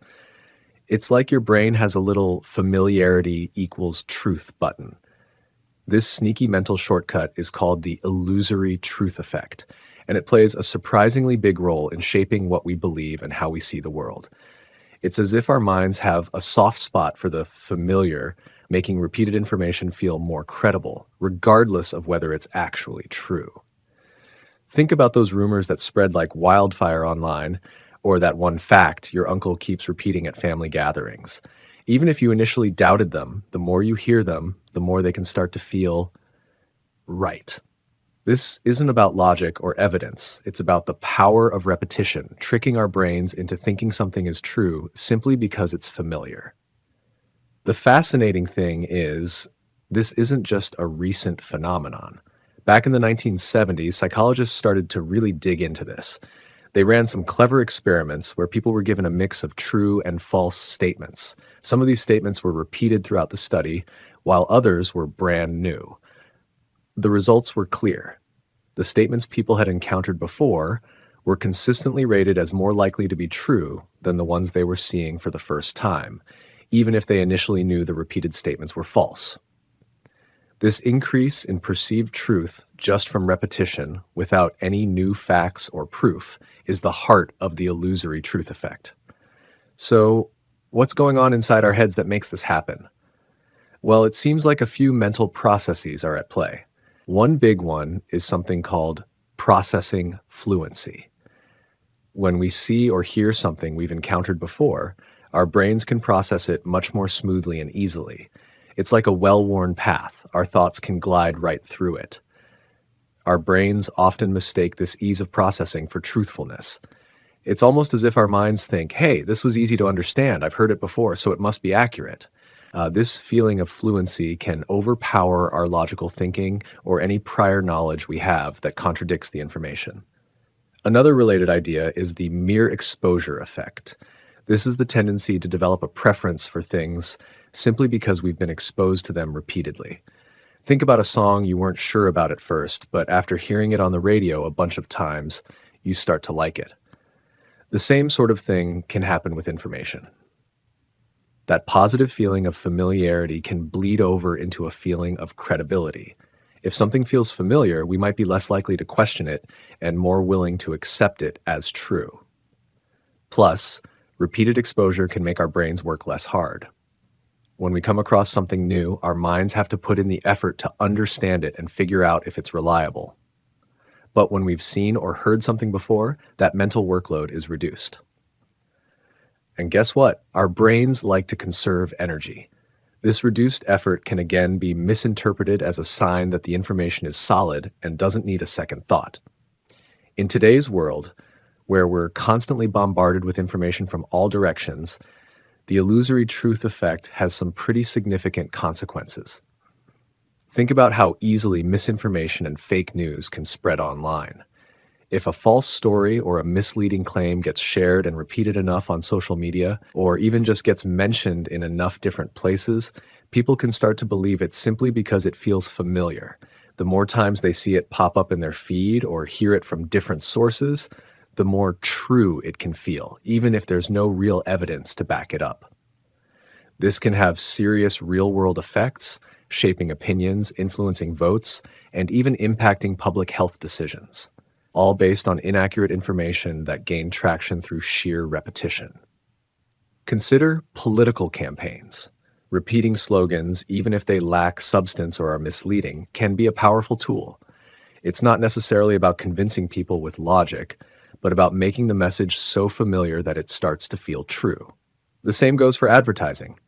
You see a brand name or a product claim repeated over and over, and it can subtly build a sense of trust and familiarity, making you more likely to choose that product when you're shopping. The illusory truth effect can even sneak into our personal lives and social circles. If we hear a certain opinion or a piece of gossip repeated within our group of friends or family, we might be more inclined to accept it as fact, even if we don't know where it originally came from or if it's actually accurate. This can contribute to the formation of shared beliefs within groups, and sometimes those beliefs can be based on nothing more than repeated, unverified information. What's really interesting and a bit scary is that the illusory truth effect can happen even when we initially knew the information was false. The sheer power of repetition can sometimes override our initial skepticism or our existing knowledge. This really highlights how easily our cognitive biases can trick us into accepting things as true simply because they're familiar. So, how do we protect ourselves from this sneaky mental trap? The first step is simply being aware that the illusory truth effect exists, recognizing that familiarity doesn't automatically equal truth, and that repeated exposure can be misleading is a crucial first line of defense. We need to actively seek out diverse sources of information and make a habit of cross-referencing claims, especially those we've heard multiple times. Instead of just accepting information at face value, particularly if it's something we've encountered repeatedly, We should take the extra step to verify its accuracy from reliable and independent sources. Think of yourself as a fact detective, always looking for solid evidence. Developing strong critical thinking skills is also absolutely essential. This means learning to question the information we encounter, to evaluate the evidence, or lack thereof, and to consider different perspectives. By engaging our brains in more deliberate and analytical thinking, we can move beyond that automatic feeling of truthfulness that familiarity can create. We need to ask ourselves, where did this information come from? Is the source reliable? Is there any evidence to support this claim? Furthermore, we need to be much more mindful of the sources of information we consume. In today's digital world, it's incredibly easy to be exposed to a constant stream of unverified or biased content. By consciously choosing to engage with reputable and trustworthy news outlets, scientific organizations, and other credible sources, we can significantly reduce our exposure to misinformation that might be designed to exploit the illusory truth effect through constant repetition. In conclusion, the illusory truth effect is a powerful and fascinating insight into how our minds work. The tendency to believe something is true simply because we've heard it before underscores the subtle but significant influence of familiarity on our perceptions. While this mental shortcut might sometimes be efficient, it can also make us incredibly vulnerable to accepting false or misleading information, especially in a world where repetition is a common tactic for spreading narratives. By understanding this bias and actively cultivating critical thinking and verification habits, we can become more informed and discerning consumers of information, better equipped to navigate the complex information landscape of the modern age. It's a constant reminder that just because something sounds familiar doesn't automatically make it true, and that a healthy dose of skepticism and a commitment to seeking out reliable evidence are our best defenses against the subtle but powerful trickery of repetition. The ostrich effect. Have you ever caught yourself in a moment where confronting a problem felt like peering into an abyss, and the immediate instinct was to simply look away, hoping it would somehow resolve itself? It's a deeply human tendency, this inclination to avoid discomfort, and it's often encapsulated by a rather curious image. The ostrich, head buried deep in the sand, seemingly oblivious to the dangers surrounding it. This mental picture, though widely used, actually misrepresents the behavior of these fascinating birds. In reality, when an ostrich senses danger, its primary strategies involve utilizing its incredible speed to outrun threats or lying flat against the ground, its plumage blending seamlessly with the earth, effectively camouflaging it from predators. The myth likely arose from observations of ostriches lowering their heads to listen for subtle sounds of approaching danger, or when the females are tending to their eggs in shallow ground nests, a posture that, from a distance, could be mistaken for hiding. Despite the factual inaccuracy of the buried head imagery, the term the ostrich effect has firmly established itself in the realm of behavioral psychology. It eloquently describes our innate predisposition to shy away from information that carries the potential for negativity, discomfort, or even pain. Just as the mythical ostrich supposedly evades peril by concealing itself, we too often choose to ignore looming financial troubles, disregard unsettling health symptoms, or sidestep difficult conversations in our personal and professional lives. Think about the person who avoids opening their credit card statements despite a nagging suspicion of overspending, or the individual who dismisses a persistent physical ailment, hoping it's just a temporary inconvenience. These are everyday manifestations of the ostrich effect at play. The underlying motivations for this avoidance behavior are complex and deeply rooted in our psychological makeup. At its core lies a fundamental desire to protect ourselves from negative emotional states such as anxiety, stress, and fear. Confronting unfavorable information can be mentally and emotionally draining, and in the immediate moment, choosing ignorance can feel like a form of self-preservation, a way to maintain a semblance of peace and control. Furthermore, various cognitive biases subtly contribute to the ostrich effect. The optimism bias, for instance, leads us to believe that we are less susceptible to negative outcomes than others, making it easier to dismiss potential risks.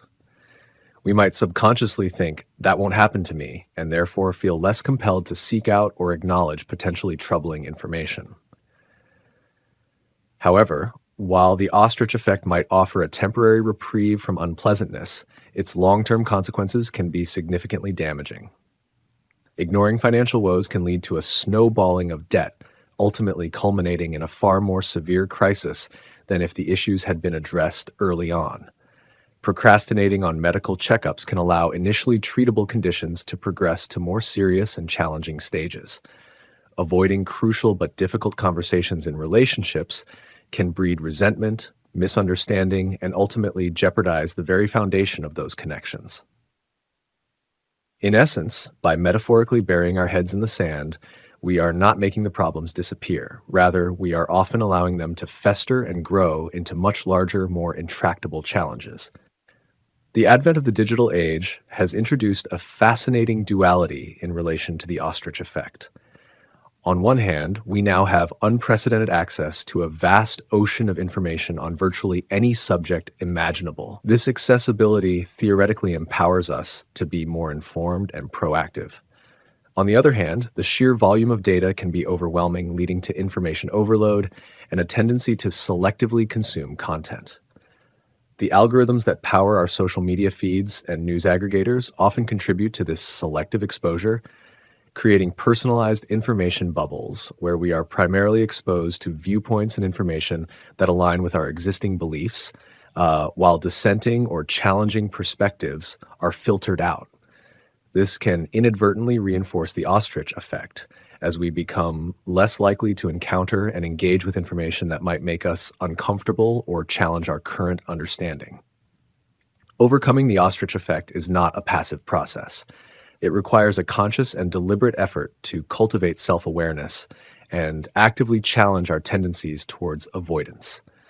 The first step involves developing a keen sense of when we might be engaging in ostrich-like behavior, recognizing those moments when we feel an urge to look away from something potentially important but unpleasant. Actively seeking out diverse sources of information, even if they present perspectives that differ from our own, is crucial for gaining a more holistic and accurate understanding of various situations. Furthermore, developing healthy coping mechanisms for dealing with negative emotions is essential. Learning stress management techniques, practicing mindfulness, or seeking support from trusted friends, family, or professionals can make it less daunting to confront difficult truths and navigate challenging situations. In specific domains, such as personal finance and health, proactively seeking information and engaging with expert advice can serve as a powerful antidote to the ostrich effect. Regularly reviewing financial statements, even when things feel uncertain or stressful, allows for early identification of potential problems and the implementation of proactive management strategies. Similarly, adhering to recommended schedules for health checkups and promptly addressing any concerning physical or mental health symptoms can significantly improve long-term outcomes. Education plays a vital role in mitigating the ostrich effect as well.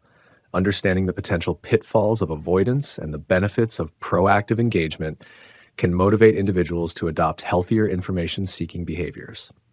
Ultimately, while the enduring image of the ostrich with its head in the sand provides a compelling and easily understandable metaphor for avoidance, it's crucial to remember that facing reality, even when it's uncomfortable, is the most effective path towards navigating life's complexities. Recognizing our own inherent tendencies towards the ostrich effect and actively cultivating the courage and resilience to confront challenges head-on, armed with accurate information and a willingness to engage, will empower us to make more informed decisions, effectively mitigate risks, and ultimately lead more empowered, resilient, and fulfilling lives. So the next time you feel that familiar urge to look away from a problem, take a moment to remember the real ostrich, a creature of speed and awareness, and choose instead to lift your head, seek clarity, and face the situation with courage and informed action. The false uniqueness effect. Have you ever felt a quiet sense of pride in a particular skill you possess, a belief you hold, or even a habit you've cultivated, thinking to yourself, not many people are like this? Maybe you believe you have an exceptionally strong sense of empathy, a remarkably organized approach to your work, or a truly discerning taste in literature. It's a common human tendency to feel that some of our positive qualities set us apart, that we're a little bit special or unique in possessing them.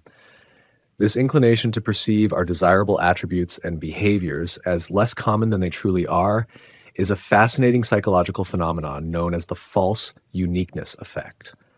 It's as if we have an internal spotlight that subtly illuminates our positive traits, making us believe they are rarer than they actually are, leading us to underestimate the number of people who share those same commendable qualities. The false uniqueness effect, often considered a close relative of the well-known better than average effect, though with a slightly different focus, centers specifically on how we perceive the distribution of our positive attributes within a population. While the better than average effect describes our general tendency to believe we are superior to others across a wide spectrum of traits, from driving ability to intelligence, the false uniqueness effect homes in on the belief that our specific positive qualities are less widespread than reality would suggest. It's not necessarily about thinking we're better at something than everyone else, but rather that the particular positive thing we value about ourselves, whether it's a talent, a belief, or a behavior, is less common in the grand scheme of things than it actually is. Consider an individual who is deeply committed to volunteering in their community, dedicating a significant amount of their time to helping others. They might perceive this altruistic behavior as relatively uncommon, perhaps even feeling a sense of exceptionality compared to their neighbors or colleagues. However, the reality might be that a considerable number of people in their community also actively engage in volunteer work and hold similar values of civic responsibility. The false uniqueness effect would lead this individual to underestimate the prevalence of this positive behavior and underlying motivation. This psychological phenomenon isn't confined to broad values like altruism or environmental consciousness. It can extend to a wide array of specific skills, talents, and even personality traits that we deem positive. Someone who has dedicated years to mastering a musical instrument might believe their level of proficiency is quite rare among their social circle, even if several others share a similar passion and dedication to musical practice. Similarly, an individual who prides themselves on their exceptional problem-solving abilities might perceive this cognitive skill as less common than it truly is, perhaps viewing themselves as one of the few truly insightful thinkers they know. Psychologists have proposed several compelling explanations for why this intriguing false sense of uniqueness might arise in our thinking. One prominent theory points to the powerful influence of our self-serving bias. As human beings, we are generally motivated to view ourselves in a positive light, and perceiving our desirable qualities as relatively unique can significantly enhance our self-esteem and bolster our sense of individuality. It contributes to feeling special and valued. If everyone around us possessed the same positive traits to the same degree, those traits might feel less distinctive and consequently contribute less to our positive self-image. Our uniqueness in this sense becomes a source of personal pride. Another significant contributing factor could be the fundamental differences in how we process information about ourselves compared to how we process information about others. We possess a rich and detailed tapestry of information about our own internal world, our thoughts, our feelings, our motivations, and the specific behaviors we engage in. We are privy to the effort we invest in developing a particular skill, the careful deliberation behind our deeply held opinions, and the conscious choices that lead to our positive actions. When we consider others, however, our information is often more superficial, based primarily on outward observations and general impressions. This fundamental asymmetry in the richness of information available can lead us to underestimate the extent to which others might share our specific positive attributes. We experience our own dedication and effort firsthand in vivid detail, while we might only see the outward manifestations of similar dedication in others, potentially leading us to assume our internal processes and the resulting qualities are more exceptional. Furthermore, the false uniqueness effect might be intrinsically linked to our inherent desire for social distinctiveness. While we also possess a fundamental need to belong to social groups and connect with others, we simultaneously harbor a desire to feel like individuals with our own unique identities, separate and distinct from the crowd. Believing that our positive qualities are less common can contribute significantly to this sense of distinctiveness, setting us apart from others in a positive and desirable way. It allows us to feel like we possess something special that not everyone has. It's crucial to recognize that the false uniqueness effect primarily operates in the realm of positive attributes and behaviors. Interestingly, when it comes to negative traits or undesirable actions, the opposite psychological phenomenon often takes hold, known as the false consensus effect. With negative traits, we tend to overestimate how common they are among others, perhaps as a subconscious mechanism to normalize our own shortcomings or to feel less isolated in our struggles. For example, someone who occasionally struggles with procrastination might believe that a significant majority of people face similar challenges to the same degree. The false uniqueness effect can have a wide range of subtle yet significant implications in various facets of our lives. In social interactions, it might subtly influence how we perceive our place and connection within a group. If we consistently underestimate how many others share our positive qualities, we might inadvertently feel more isolated or less understood than we actually are. It could also subtly shape our interpersonal dynamics, potentially leading to a mild, often unconscious, sense of superiority or a reduced appreciation for the positive attributes that others around us possess. In the realm of marketing and advertising, the false uniqueness effect can be a potent psychological lever. By strategically appealing to consumers' innate desire to feel unique, special, and individualistic, companies can effectively position their products or services as a means of expressing personal distinctiveness and standing out from the perceived masses. Advertising campaigns that employ taglines like "express your individuality" or products marketed as catering to a specific, discerning taste often cleverly tap into this fundamental psychological tendency. However, it's important to acknowledge that the false uniqueness effect is not without its potential downsides.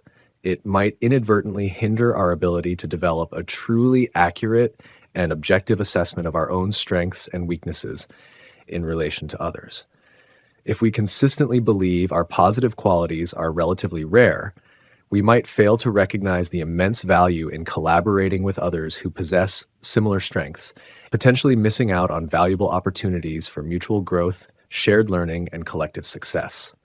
Furthermore, it could potentially lead to disappointment or a sense of disillusionment if we later discover that our seemingly unique talents, beliefs, or behaviors are actually quite common within our social circles or the wider population. So, how can we cultivate a greater awareness of the false uniqueness effect and actively work to mitigate its potential drawbacks in our thinking and interactions? One crucial step involves consciously making an effort to seek out and genuinely consider the perspectives of others. Engaging in open, honest, and thoughtful conversations about our values, our beliefs, and our skills can provide us with a more realistic and grounded understanding of just how common certain positive attributes truly are within our communities. Actively paying attention to and acknowledging the positive qualities we observe in others, rather than solely focusing on our own internal experience and self-perception, can also play a significant role in recalibrating our often skewed perceptions of uniqueness. Furthermore, consciously cultivating a sense of humility and actively recognizing that many people around us possess admirable qualities and engage in commendable behaviors can serve as a powerful antidote to the tendency to overestimate our own distinctiveness. Developing a genuine appreciation for the shared positive traits that exist within our families, our friendships, and our wider communities can foster a greater sense of connection, encourage more effective collaboration, and promote a more accurate understanding of our place within the social fabric. In conclusion, the false uniqueness effect is a captivating cognitive bias that subtly but consistently leads us to underestimate the commonality of our positive attributes and behaviors. Driven by our fundamental human desire for a positive self-image and a distinct sense of individuality, it can significantly shape our perceptions of ourselves and our relationships with others. While it can contribute to our self esteem and sense of self worth, it is essential to cultivate an awareness of this inherent bias in order to avoid misjudging our place in the world and to foster a more accurate, appreciative, and ultimately more connected understanding of the positive qualities that enrich our communities. By actively seeking diverse perspectives, consciously practicing self reflection, and diligently cultivating humility, we can strive to achieve a more balanced and realistic view of our own unique contributions in relation to the many admirable qualities shared by those around us. Reactive devaluation. Have you ever caught yourself instantly dismissing an idea, not because of what it was, but simply because of who suggested it? Perhaps a rival at work proposed a new strategy, and your immediate thought was to find fault with it, even before you fully understood the details. Or maybe a political opponent offered a compromise, and your gut reaction was to view it as insincere or self serving.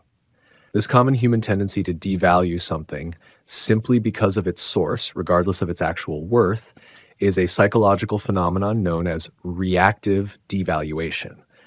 It's a fascinating and often quite irrational bias that can have significant consequences in negotiations, conflict resolution, and even our everyday interactions, frequently leading us to overlook potentially beneficial outcomes purely because of where they originated. At its core, reactive devaluation is about the messenger influencing the message in a negative way. We tend to diminish the perceived value of an offer, proposal, or concession if it comes from someone we perceive as an adversary, a competitor, or simply someone we don't like or trust. It's as if the negative feelings we have towards the source automatically taint whatever they are offering. This bias can manifest in a number of ways. We might assume the offer is not genuine, that it's designed to primarily benefit the other party, or that there must be some hidden motive or ulterior agenda behind it. This automatic discounting mechanism can prevent us from objectively analyzing the substance of the proposal and can seriously hinder our ability to reach mutually agreeable solutions. Consider a scenario involving international diplomacy. Imagine two nations with a long history of tension and mistrust engaged in negotiations over a critical trade agreement. If one nation proposes a set of terms that, upon objective analysis, appear to be mutually beneficial and could lead to significant economic advantages for both sides, the other nation might still view the proposal with deep suspicion. Decades of animosity and conflicting interests could lead them to believe that the offering nation is somehow trying to gain an unfair advantage, or that the seemingly generous terms are a smokescreen for some other strategic objective. This reactive devaluation, rooted in historical context and ingrained distrust, could lead to the rejection of an agreement that would have ultimately been in their best interest. This phenomenon extends far beyond the realm of international relations and high-stakes business deals. It's a common thread in our personal relationships as well. Think about disagreements with a sibling or a close friend. When emotions are running high and there's a sense of being on opposing sides, even a sincere attempt at reconciliation might be met with skepticism. If the person you're arguing with offers an apology or suggests a way to compromise, your immediate reaction might be to question their motives. You might think they're only trying to end the argument quickly without truly acknowledging your feelings, or that their proposed compromise still unfairly favors them. This reactive devaluation can act as a significant barrier to resolving conflicts and repairing damaged relationships, as we become less receptive to positive gestures from those we perceive as being in opposition to us. One of the fundamental psychological principles that fuels reactive devaluation is the powerful drive for cognitive consistency. We strive to maintain harmony between our beliefs, attitudes, and behaviors. If we already hold a negative view of an individual or a group, accepting their offer at face value can create a state of psychological discomfort. To reduce this discomfort, we might subconsciously devalue the offer to bring it in line with our pre-existing negative perception of the source. This allows us to maintain our negative view without having to acknowledge the potential positive aspects of what they are offering, thus preserving our cognitive equilibrium. Furthermore, the context of conflict or negotiation often fosters a competitive or adversarial mindset. When we perceive ourselves as being in opposition to another party, we tend to interpret their actions through a lens of suspicion and distrust. We might automatically assume that their goals are fundamentally incompatible with our own, and that any proposal they put forward is likely designed to advance their interests, possibly at our expense. This us versus them mentality creates a fertile ground for reactive devaluation to take root, making it challenging to objectively assess the merits of their suggestions. The consequences of reactive devaluation can be far reaching and detrimental. In negotiation scenarios, it can lead to protracted stalemates and the loss of opportunities for mutually beneficial outcomes. Parties might stubbornly reject offers that could have ultimately served their interests more effectively, simply because they harbored distrust towards the intentions behind them. In social conflicts, this bias can escalate tensions and significantly impede the process of reconciliation and healing. When we automatically dismiss positive overtures from those we dislike or distrust, we inadvertently perpetuate cycles of negativity and make it considerably more difficult to build bridges and foster understanding. Interestingly, numerous studies have demonstrated the power of reactive devaluation by showing that the exact same proposal, when attributed to a neutral third party or even presented as one's own idea, is often evaluated much more favorably. This stark contrast underscores the irrational nature of this bias. The inherent value and potential benefits of the offer remain constant, yet our perception of it shifts dramatically based solely on its origin. This highlights the critical need to consciously work towards separating the content of a proposal from the identity of the proposer to engage in more rational and objective evaluation. So, what practical steps can we take to mitigate the potentially damaging effects of reactive devaluation in our interactions? The first and perhaps most crucial step is to cultivate a heightened awareness of this inherent bias. Recognizing that we might have a natural inclination to discount an offer simply because of who made it is the foundational step towards more objective assessment. Actively making a conscious effort to consider the proposal from a neutral perspective, perhaps imagining it came from someone we trust or respect, can help us to see its potential advantages more clearly. Another effective strategy involves deliberately focusing on the substance and potential outcomes of the offer, rather than dwelling on the identity or perceived motivations of the proposer. Asking ourselves probing questions like, what are the tangible benefits of this proposal for me, for our group, or for the overall situation? And what are the potential drawbacks or risks associated with this proposal, irrespective of who is presenting it? Can encourage a more rational and less emotionally driven analysis. Seeking the objective input of trusted third parties who are not directly involved in the conflict or negotiation can also provide a valuable external perspective, potentially highlighting merits of an offer that we might be overlooking due to our ingrained bias. In the context of negotiations and conflict resolution, proactively working to build trust and establish rapport with the other party can play a significant role in reducing the likelihood of reactive devaluation. When a foundation of mutual respect and understanding exists, offers are less likely to be viewed through a lens of suspicion and distrust. Furthermore, utilizing neutral intermediaries or mediators to facilitate communication and present proposals can help to depersonalize the offers, making them more palatable and easier for both sides to evaluate on their own merits, rather than through the filter of their feelings towards the opposing party.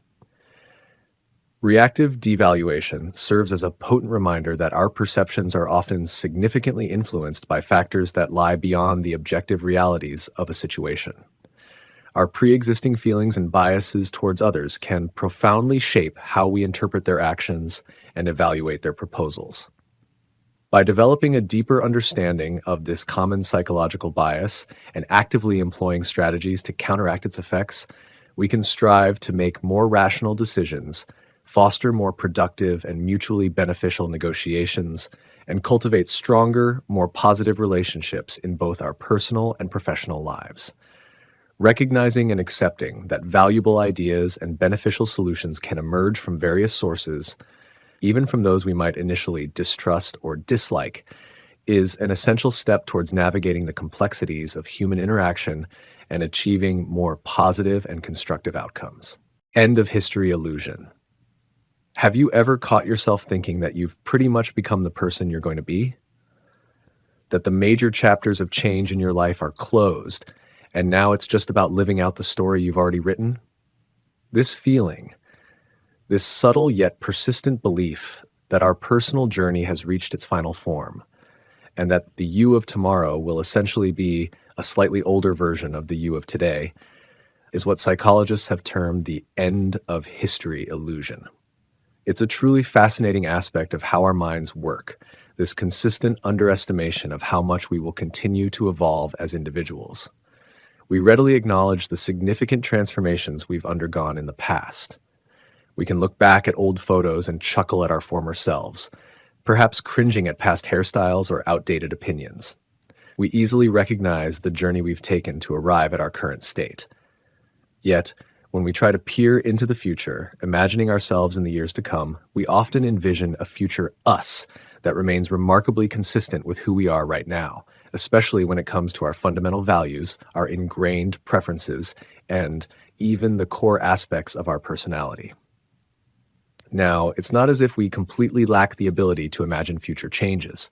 We might readily picture ourselves in a different career, living in a new city, or perhaps experiencing significant life events like marriage or starting a family. These are the big external changes that are often easier to visualize. However, the illusion creeps in when we consider the deeper aspects of our being: our taste in music, our core political beliefs, our fundamental outlook on the world. We might confidently declare, "I've always been a fan of jazz, and I can't imagine that ever changing," or "My fundamental beliefs about how society should function are pretty well established now. I doubt those will shift much." This conviction, while providing a comforting sense of stability and a coherent narrative of self, often stands in stark contrast to the reality of human development, which is a continuous and often unpredictable process of learning, adapting, and growing throughout our entire lives. One of the primary drivers of this illusion lies in the very nature of our memory. We have direct personal access to our past selves. We can vividly recall the experiences that shaped us, the challenges we navigated, and the crucial lessons we absorbed along the way. These memories make our past transformations feel incredibly real and tangible. We can almost feel the emotions associated with those periods of change. However, our future selves remain shrouded in uncertainty. We can only speculate about the experiences and influences that will mold them. This absence of direct experience with our future selves makes it considerably more challenging to truly grasp the extent to which we might change. Our present self feels like the most authentic and complete version of ourselves, the product of all that has come before, making it psychologically difficult to fully embrace the idea of further profound alterations to our core being. Adding to this is the inherent unpredictability of life itself, especially when it comes to our own personal trajectory. Life is rarely a straight line. It's full of unexpected twists and turns, chance encounters, and unforeseen opportunities that can profoundly reshape our perspectives and alter our preferences in ways we could never have anticipated. A casual conversation with a stranger, the unexpected impact of a powerful book, or even exposure to a completely different culture can introduce new ideas and perspectives that gradually lead to significant shifts in our values and beliefs. We might vehemently dislike a certain type of food, only to find ourselves craving it years later after a particular experience. We might hold firm opinions on a complex social issue, only to have our understanding evolve as we gain more knowledge and encounter different viewpoints. These kinds of personal transformations are commonplace, yet the end of history illusion subtly convinces us that we, in our present form, are somehow immune to such future shifts. The implications of this cognitive bias extend into various aspects of our lives. Consider how it might influence our decision-making, and particularly when we are making choices with long-term consequences.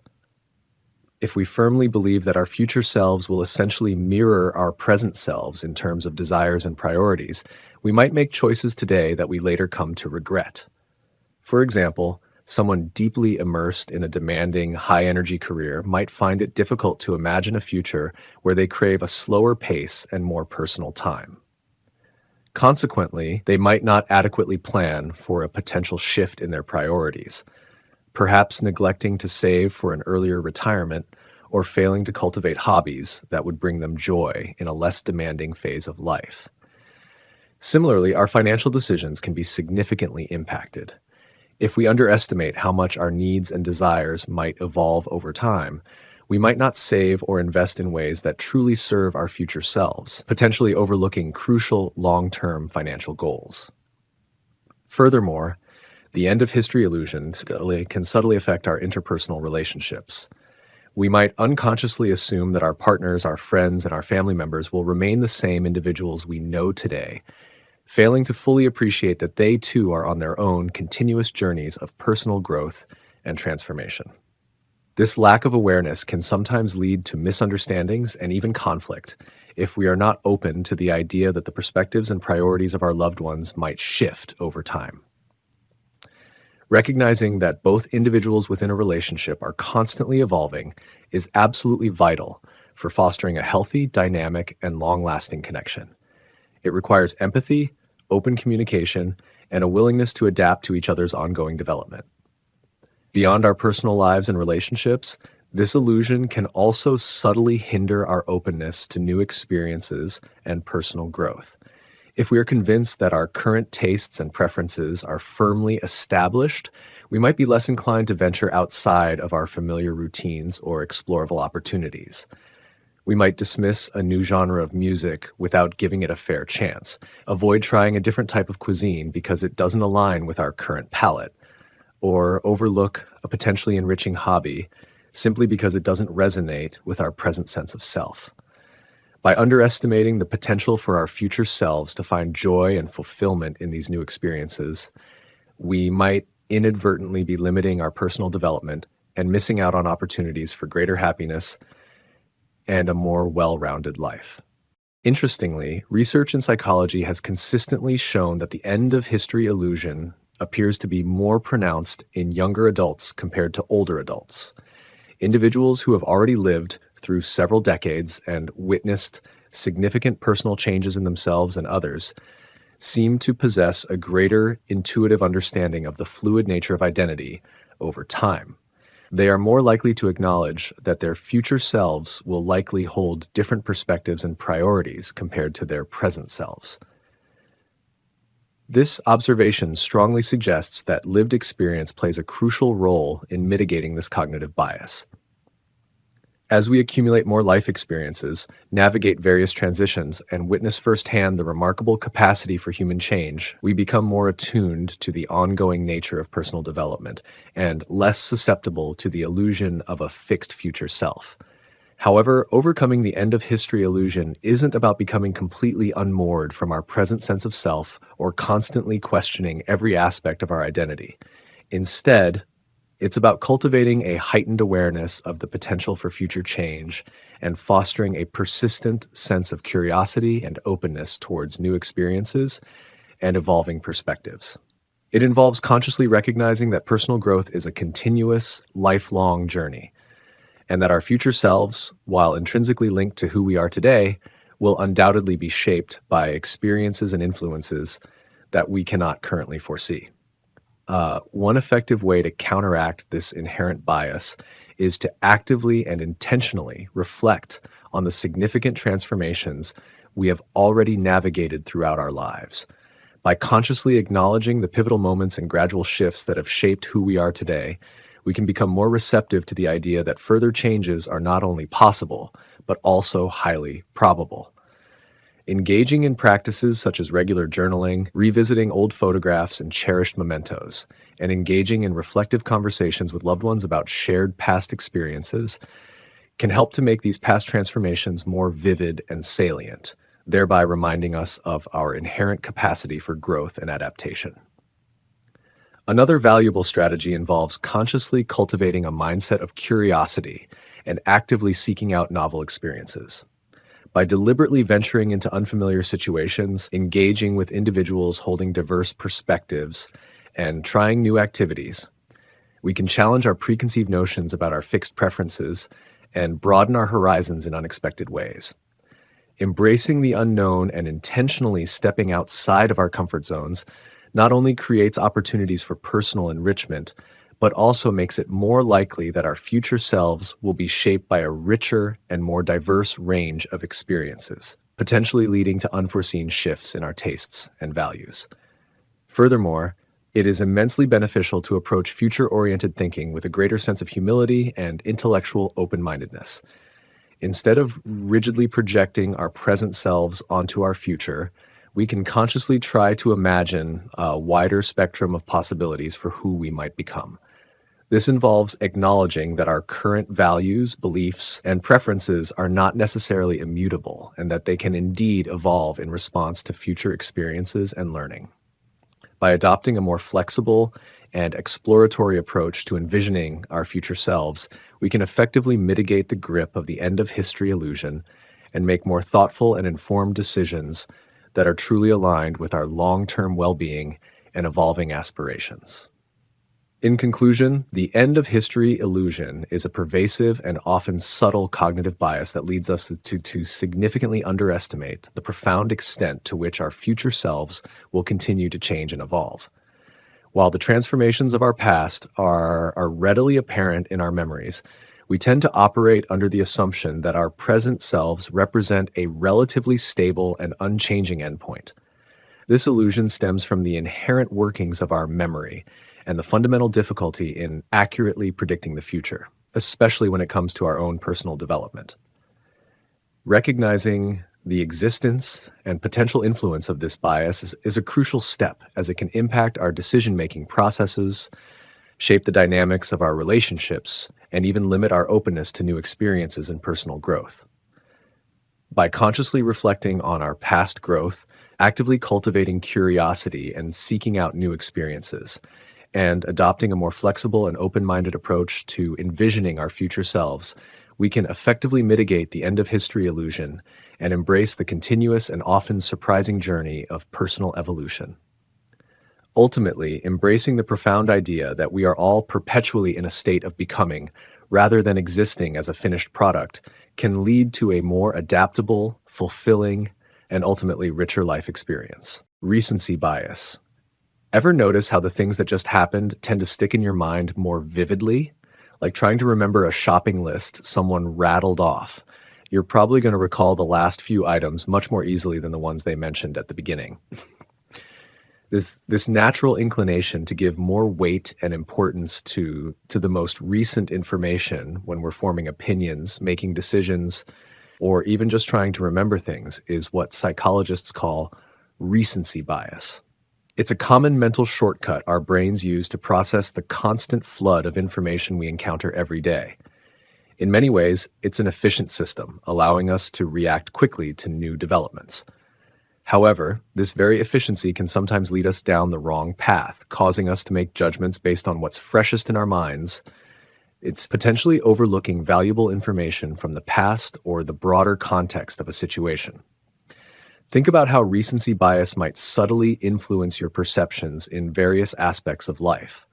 Imagine you're following a particular stock in the market. If in the last few weeks the stock has shown a significant upward trend, you might suddenly feel very optimistic about its future potential. This recent surge could easily overshadow the fact that its overall performance over the past year has been quite inconsistent, perhaps even showing more periods of decline than growth. The recency of the positive movement creates a stronger, more immediate impression, making you more inclined to believe in its continued success. Similarly, consider the world of sports. A football team that has just secured impressive victories in their last few games might suddenly be hailed as serious contenders for the championship. Fans and even analysts might start to overlook earlier losses and struggles, focusing solely on the momentum of their recent wins. The vividness of these recent successes creates a powerful narrative that can overshadow the team's overall season performance. The power of recency bias is deeply rooted in the way our memory functions. Recent events are simply more accessible in our minds. They feel more real, more relevant, precisely because they occurred most recently. Our brains have a natural tendency to prioritize information that is readily available for recall, often leading us to believe that this easily retrieved information is also the most important or the most representative of the overall picture. This prioritization is partly due to the neurological processes involved in memory encoding and retrieval. Recent information is still active in our short-term memory and is more likely to be efficiently transferred to our long-term memory storage, making it quicker and easier to access when we need to make a judgment or recall specific details. This cognitive bias can have far-reaching and sometimes significant consequences across a multitude of domains. In the financial world, as we touched upon earlier, recency bias can be a major pitfall for investors. The allure of recent gains can tempt individuals to jump into a market at inflated prices, driven by the belief that the upward trend will inevitably continue. Conversely, a recent market downturn can trigger panic selling, even if the underlying long-term economic fundamentals remain strong. These emotionally charged reactions, fueled by the vividness and immediacy of recent market movements, can lead to less than optimal investment outcomes, often missing out on potential long-term growth or selling low during temporary dips. The impact of recency bias is also keenly felt in performance evaluations, both in professional and academic settings. A manager evaluating an employee might inadvertently give disproportionate weight to the employee's performance in the most recent weeks or months, either positively or negatively, while potentially overlooking the entirety of their contributions throughout the entire evaluation period. An employee who delivers a stellar performance in the final stretch of the year might receive an unfairly high rating compared to someone who maintained a consistently strong performance throughout, but had a less remarkable final period. Conversely, an employee who makes a noticeable mistake or underperforms recently might be judged more harshly than their overall track record would typically warrant. This skewing of evaluations due to recency bias can lead to feelings of unfairness, negatively impact employee morale, and even hinder career progression. The news media, while playing a vital role in keeping us informed about current events, can also inadvertently contribute to the prevalence of recency bias in public perception. Dramatic or impactful events that have just occurred naturally receive extensive media coverage, making them highly salient and memorable in our minds. While it's essential for the media to report on timely and significant happenings, the intense focus on recent events can sometimes overshadow longer-term trends, less sensational but equally important issues, or the historical context that might provide a more balanced understanding. For example, a recent and devastating natural disaster might dominate the news cycle for an extended period, potentially leading people to overestimate the overall frequency of such events, while less visible but persistent societal problems might receive comparatively less attention and thus have less immediate impact on our thinking. Even in the realm of our personal relationships, recency bias can subtly influence our perceptions and judgments. A recent heated argument with a loved one, while perhaps a temporary blip in the overall relationship, can loom large in our minds, potentially overshadowing years of positive interactions, shared experiences, and mutual support. This can lead to feelings of resentment or even doubt about the fundamental strength and quality of the relationship. Conversely, a recent act of kindness or generosity from someone might lead us to overlook past instances where they may have acted less favorably. While it's natural for recent events to have some bearing on our immediate feelings, allowing them to completely dominate our overall perception of a relationship can lead to a skewed and ultimately unbalanced view of its true nature and history. Recognizing and understanding the pervasive nature of recency bias is the crucial first step towards mitigating its potentially negative effects on our judgments and decisions. By becoming consciously aware of this inherent cognitive tendency, we can actively strive to consider a broader and more comprehensive range of information, consciously avoiding the trap of placing undue emphasis solely on the data that is most recent and readily available. One effective strategy to combat recency bias is to make a deliberate effort to seek out and carefully consider historical data, long-term trends, and the broader context surrounding a particular situation. In the context of financial investing, this might involve diligently analyzing a stock's performance over several years, examining its historical volatility and growth patterns, rather than solely focusing on its recent price fluctuations. In performance evaluations, this translates to meticulously reviewing an employee's contributions, achievements, and challenges throughout the entire evaluation period, ensuring that the assessment is not disproportionately influenced by very recent successes or failures. Another valuable approach involves establishing clear and objective criteria and frameworks for decision-making before being presented with new information. This proactive step can act as a buffer against the undue influence of recent events on our judgments. For instance, when evaluating job candidates, having a well-defined set of essential skills, experience levels, and personality traits, along with a structured scoring system, can help ensure a more objective and consistent assessment process, less susceptible to being swayed by the most recent interview or a particularly strong final impression. Furthermore, actively seeking out diverse perspectives and engaging in discussions with individuals who might hold different viewpoints or who are examining the situation from a longer-term perspective can provide invaluable insights and help to counterbalance the potentially narrow focus created by recency bias. Talking to people with different experiences and knowledge can broaden our understanding and encourage us to consider factors beyond the most recent events. In conclusion, recency bias is a powerful and often subtle cognitive tendency that leads us to overemphasize the significance and representativeness of recent information when forming judgments, making decisions, and recalling events. While this mental shortcut can be efficient in certain immediate situations, it can also lead to skewed perceptions, flawed analyses, and potentially poor choices in critical areas such as finance, performance evaluation, news interpretation, and even our interpersonal relationships. By cultivating a conscious awareness of how recency bias operates and actively employing strategies to consider a more comprehensive range of information, including historical data and diverse perspectives, we can mitigate its negative consequences and strive to make more informed, balanced, and ultimately more rational decisions. Recognizing that what is most recent in our minds is not always the most representative or the most important piece of the puzzle is a fundamental step towards more sound judgment and a more accurate understanding of the world around us.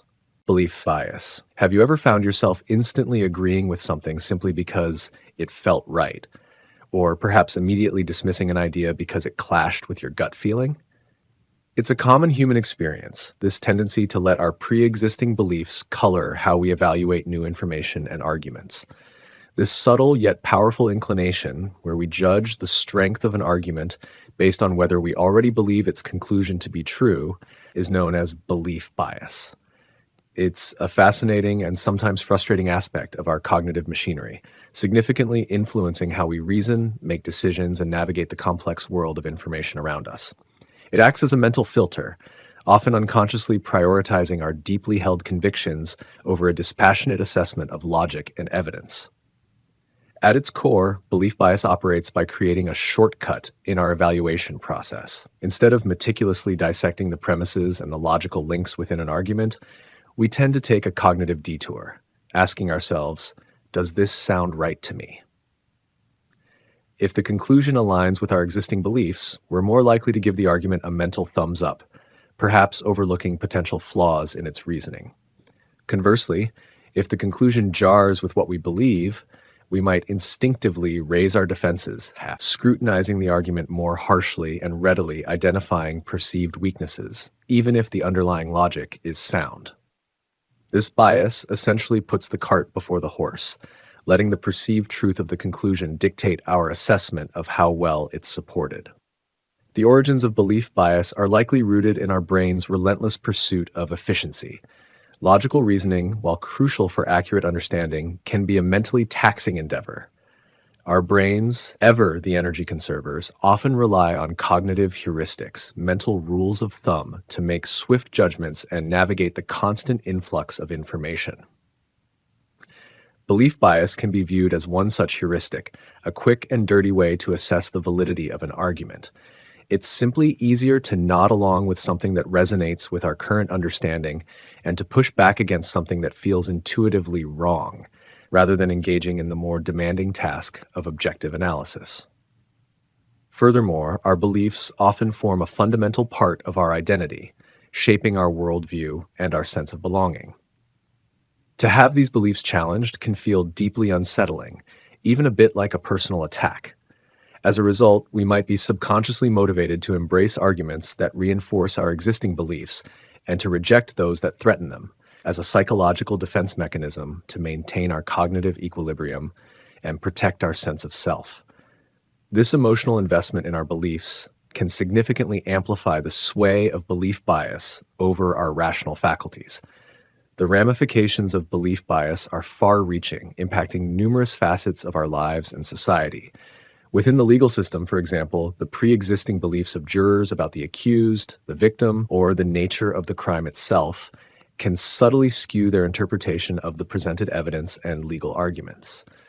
They might be more inclined to credit testimony that aligns with their initial assumptions and more critical of evidence that contradicts their preconceived notions, potentially leading to verdicts that are influenced by bias rather than purely by the facts. In the realm of scientific discovery, belief bias can act as a significant impediment to progress. Scientists, despite their commitment to objectivity and rigorous methodology, are still human beings and thus susceptible to this cognitive quirk. If the findings of a new study corroborate their own theoretical frameworks or long-held hypotheses, they might be more inclined to accept them without the same level of critical scrutiny they would apply to findings that challenge their established views. Conversely, groundbreaking discoveries that contradict prevailing paradigms might face greater resistance and skepticism, even if the research methodology is robust.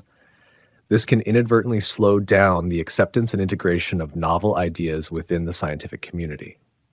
In our daily interactions with information, particularly in today's digital age, saturated with online content and social media, belief bias plays a crucial role in shaping our understanding of the world.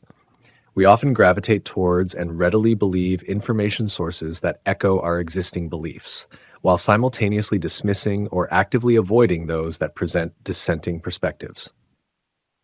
This tendency can lead to the formation of echo chambers or filter bubbles, where our beliefs are constantly validated and reinforced, limiting our exposure to diverse viewpoints and further solidifying our biases. This can have significant consequences for our understanding of complex issues and our ability to engage in constructive dialogue with those who hold different beliefs. Consider someone who firmly believes in a particular conspiracy theory. When they encounter evidence that seems to support their belief, they are likely to embrace it wholeheartedly, perhaps without critically evaluating the source's credibility or the logical coherence of the argument. Conversely, when presented with credible evidence that refutes their theory, they might instinctively become defensive, dismissing the source as biased or part of the conspiracy itself. Their pre-existing belief acts as a powerful filter, determining what information they accept and what they reject. It's crucial to differentiate belief bias from simply possessing prior knowledge or expertise in a given field. While prior knowledge can certainly inform our evaluation of new information, belief bias specifically refers to the tendency to prioritize the conclusion's believability over the argument's inherent logical strength. A true expert, while possessing a wealth of pre-existing knowledge, should still be able to objectively assess an argument with a conclusion they disagree with, recognizing sound reasoning and valid evidence even if it challenges their current understanding. Belief bias, however, bypasses this objective evaluation, leading us to favor arguments that feel right over those that are logically sound. Overcoming belief bias is a challenging but essential endeavor in the pursuit of more rational and objective thought. One fundamental strategy is to actively cultivate critical thinking skills. This involves consciously separating the conclusion of an argument from its supporting premises and meticulously evaluating the logical connection between them. We must constantly ask ourselves, does the evidence truly and logically lead to this conclusion, irrespective of whether I personally find the conclusion agreeable? Another effective technique is to actively try to adopt the perspective of someone who holds the opposite belief. By genuinely attempting to understand why someone might hold a different view and how they might interpret the same evidence through their own belief system, we can become more acutely aware of our own inherent biases and potentially identify flaws in arguments that conveniently align with our own convictions. This exercise in intellectual empathy can be surprisingly illuminating. Furthermore, consciously seeking out diverse perspectives and actively engaging with viewpoints that challenge our own established beliefs is crucial for breaking down the walls of echo chambers and exposing ourselves to alternative ways of thinking. This deliberate exposure can make us more receptive to considering arguments with conclusions we initially find disagreeable and more critical of arguments that merely reinforce our pre-existing notions. It's about actively challenging our own assumptions and being open to the possibility that our current beliefs might not be entirely accurate. Finally, cultivating a general awareness of cognitive biases, including the insidious nature of belief bias, is a significant step towards mitigating their influence on our thinking. By understanding how these biases operate and the subtle ways they can distort our judgment, we can become more vigilant in our own thought processes and more conscious of the potential for our beliefs to cloud our objectivity. Recognizing the pervasive influence of our pre-existing convictions on how we evaluate new information is the first crucial step towards ensuring that our reasoning is guided by logic and evidence, rather than simply by what we already happen to believe to be true. It's a continuous effort, a commitment to intellectual honesty, and a willingness to challenge our own assumptions in the pursuit of a more accurate understanding of the world. Fading affect bias. Have you ever noticed how when you look back at tough times, the really sharp, painful feelings seem to have softened around the edges, almost like a photograph that's gently faded over time? Yet when you recall happy moments, those memories often feel bright and alive, capable of bringing a genuine smile to your face even years later. This common human experience, this tendency for our negative emotions to lose their intensity faster than our positive ones when we think about the past, is what psychologists call the fading affect bias. It's a truly fascinating aspect of how our minds work, deeply influencing the stories we tell ourselves about our lives and shaping our overall sense of well-being, as well as how we approach new experiences.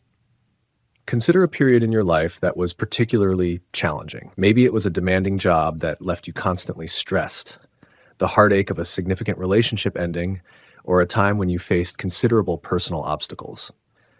While the factual memory of those events might still be clear, the raw emotional punch, the intense sadness, anger, or anxiety you felt in the moment, is likely less potent now.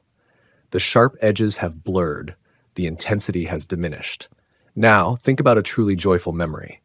Perhaps a surprise party thrown for you by loved ones, the exhilarating moment of achieving a long sought-after goal, or a deep and meaningful connection you shared with someone special.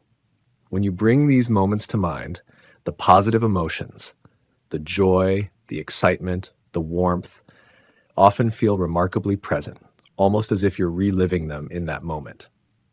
This difference in how our emotions fade over time, this quicker erosion of negative feelings compared to positive ones, is the very essence of the fading affect bias. This isn't simply a case of forgetting details as time passes. It's a more selective process where the emotional weight attached to those memories undergoes a transformation. Negative emotions, such as sadness, anger, fear, frustration, and disappointment, appear to lose their power and vividness more readily than positive emotions like joy, happiness, excitement, gratitude, love, and contentment. We might still remember what happened during a negative event, but the gut-wrenching feelings associated with it tend to become less intense. Conversely, the positive feelings linked to happy memories often retain their vibrancy and emotional resonance. Several compelling theories attempt to unravel the reasons behind this intriguing bias. One of the most widely accepted explanations centers on the idea that it serves a crucial protective function for our psychological well-being. By allowing negative emotions to fade more swiftly, our minds might be shielding us from the potentially debilitating effects of constantly reliving past pain and adversity. This could be an evolutionary adaptation that promotes resilience, enabling us to bounce back from setbacks and engage more fully with the present and future. Imagine if we were constantly burdened by the full emotional weight of every negative experience we've ever had. It would likely be incredibly difficult to move forward and embrace new opportunities. Another perspective delves into the different ways we process and recall emotional experiences. Positive events often trigger more elaborate processing in our minds. We tend to savor the details, relive the joyful moments, and perhaps even share these happy memories with others, further reinforcing the positive emotions associated with them. We might mentally replay the funny parts of a celebration or the heartwarming words spoken during a meaningful interaction. Negative events, on the other hand, might be subject to more avoidant processing. As a way to cope, we might subconsciously try to suppress or minimize the painful aspects, leading to a faster decay of the negative emotions linked to those memories. It's as if our minds are gently pushing the unpleasant feelings into the background. Furthermore, the stories we construct about our past can significantly influence how we remember the associated emotions. Over time, we naturally weave our experiences into a coherent narrative of our lives. Negative events might be reinterpreted or reframed in a way that emphasizes the lessons we learned, the personal growth we achieved, or the resilience we demonstrated in overcoming them. This process of narrative reconstruction can effectively soften the emotional impact of the negative experience. For example, someone who experienced a painful rejection might eventually frame it as a necessary step that led them to a more fulfilling relationship, thus diminishing the lingering sadness or anger associated with the initial rejection. The fading affect bias has significant implications for our overall lives.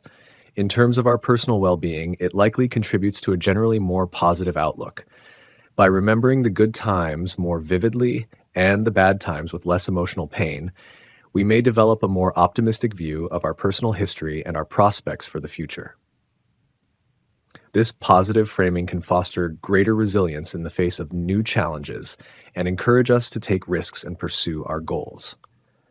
However, it's crucial to recognize that the fading affect bias is not an absolute rule. The intensity and duration of the initial emotional experience can certainly influence how quickly and completely those emotions fade. Severely traumatic events, for instance, can leave deep and lasting emotional scars that may not fade as readily, and in some cases might even become more intense over time without proper processing. Individual differences in personality traits, coping mechanisms, and memory processes also play a role in the strength and manifestation of this bias. Some individuals might naturally ruminate more on negative experiences, while others might be more adept at focusing on the positive. Moreover, while the fading affect bias generally serves a beneficial purpose, it can also have some potential drawbacks. For example, if we quickly forget the negative consequences of our past actions, we might be more inclined to repeat those mistakes. If the unpleasantness of a past conflict fades too rapidly from our memory, we might not fully grasp the lessons learned from the experience and could be more susceptible to similar conflicts in the future. This highlights the importance of conscious reflection and learning from both our positive and negative experiences. Understanding the fading affect bias can also be incredibly valuable in our interpersonal relationships. Recognizing that negative emotions might fade more quickly for ourselves than for others who were involved in the same situation can foster greater empathy and understanding. It reminds us that even if we feel we have moved on from a negative interaction or disagreement, the other person might still be grappling with lingering negative feelings. This awareness can encourage us to be more considerate and patient in our interactions with others. In the realm of decision-making, being mindful of the fading affect bias can help us to make more balanced and informed judgments. We might need to consciously remind ourselves of the potential negative consequences of our choices, even if past negative experiences related to similar decisions seem less impactful in our memory. This can prevent us from being overly swayed by the more vivid recollection of past positive outcomes or the underestimation of potential risks. Ultimately, the fading affect bias is a powerful testament to the intricate and adaptive nature of human memory and emotion. It underscores our inherent tendency to gravitate towards positive experiences in our recollections, a mechanism that likely serves to protect our psychological well being and promote a more forward looking perspective on life. While this bias generally works in our favor, a conscious awareness of its influence allows us to cultivate a more nuanced and balanced understanding of our past and to make more thoughtful and informed decisions for our future. It reminds us that the way we remember our lives is not always a perfectly objective recording of events, but rather a constantly evolving narrative shaped by the selective and often beneficial fading of our emotional experiences. Not invented here syndrome. Have you ever noticed how sometimes we tend to value things we've created ourselves a little bit more than things that come from elsewhere? It's a natural human tendency to feel a sense of pride and ownership over our own work, our own ideas. But what happens when this natural inclination turns into a stubborn refusal to even consider good ideas or solutions simply because they weren't developed internally? That's where the not invented here syndrome, or NIH, comes into play. It's a fascinating and often frustrating phenomenon that can affect individuals, teams, and even entire organizations, acting like an invisible barrier to progress and innovation. At its heart, NIH is a deep-seated bias against anything that originates outside of our immediate circle. Instead of taking a step back and objectively looking at the potential benefits or the sheer brilliance of an external idea, those under the influence of NIH tend to automatically dismiss it, often without a thorough evaluation. The primary reason for this dismissal? Simply because it wasn't made here. This can manifest in subtle ways, like a quick dismissive comment, or in more significant actions, like outright rejection of a potentially game-changing technology or strategy. The consequences of this mindset can be surprisingly damaging, holding back growth, stifling creativity, and ultimately putting those who succumb to it at a real disadvantage in a world that thrives on collaboration and shared knowledge. Imagine a small startup team that has been passionately working on a new software feature. They've spent countless hours brainstorming, coding, and testing, pouring their energy into making it just right. Now picture a larger, more established company releasing a similar feature that not only does the same thing, but also boasts a more intuitive user interface and better performance. A startup team gripped by NIH might instinctively recoil. They might nitpick minor flaws in the competitor's offering, argue that their own version, despite its limitations, is somehow more aligned with their core vision, or even question the motives and expertise of the larger company. This refusal to acknowledge and learn from a potentially superior external solution can lead them down a path of continued struggle and missed opportunities for growth. The roots of this resistance to external ideas are complex and often intertwined with our fundamental human psychology and the dynamics of organizational behavior. One significant factor is the strong sense of ownership and pride we feel towards our creations. When we invest time, effort, and emotional energy into a project, it becomes an extension of ourselves. Accepting an external solution can feel like admitting that our own efforts were somehow insufficient, which can be a difficult pill to swallow, especially in competitive environments where our sense of professional worth can be tied to our successes. This feeling of protectiveness over our own can cloud our judgment and prevent us from seeing the objective value in something from the outside. Another powerful driver of NIH is a lack of trust in external sources. This isn't always about outright suspicion, but more often a subtle unease with the unfamiliar. We tend to feel more comfortable with what we know and understand, and external ideas can introduce elements of uncertainty. There might be concerns about compatibility with existing systems, the reliability of the external source, or even the potential for hidden costs or complexities. While due diligence is always important, NIH takes this natural caution to an extreme, leading to a blanket skepticism that prevents any real consideration of external possibilities. Organizations with a long history of internal success and a strong independent culture can be particularly vulnerable to this kind of ingrained distrust, viewing reliance on external solutions as a sign of weakness or a compromise of their autonomy.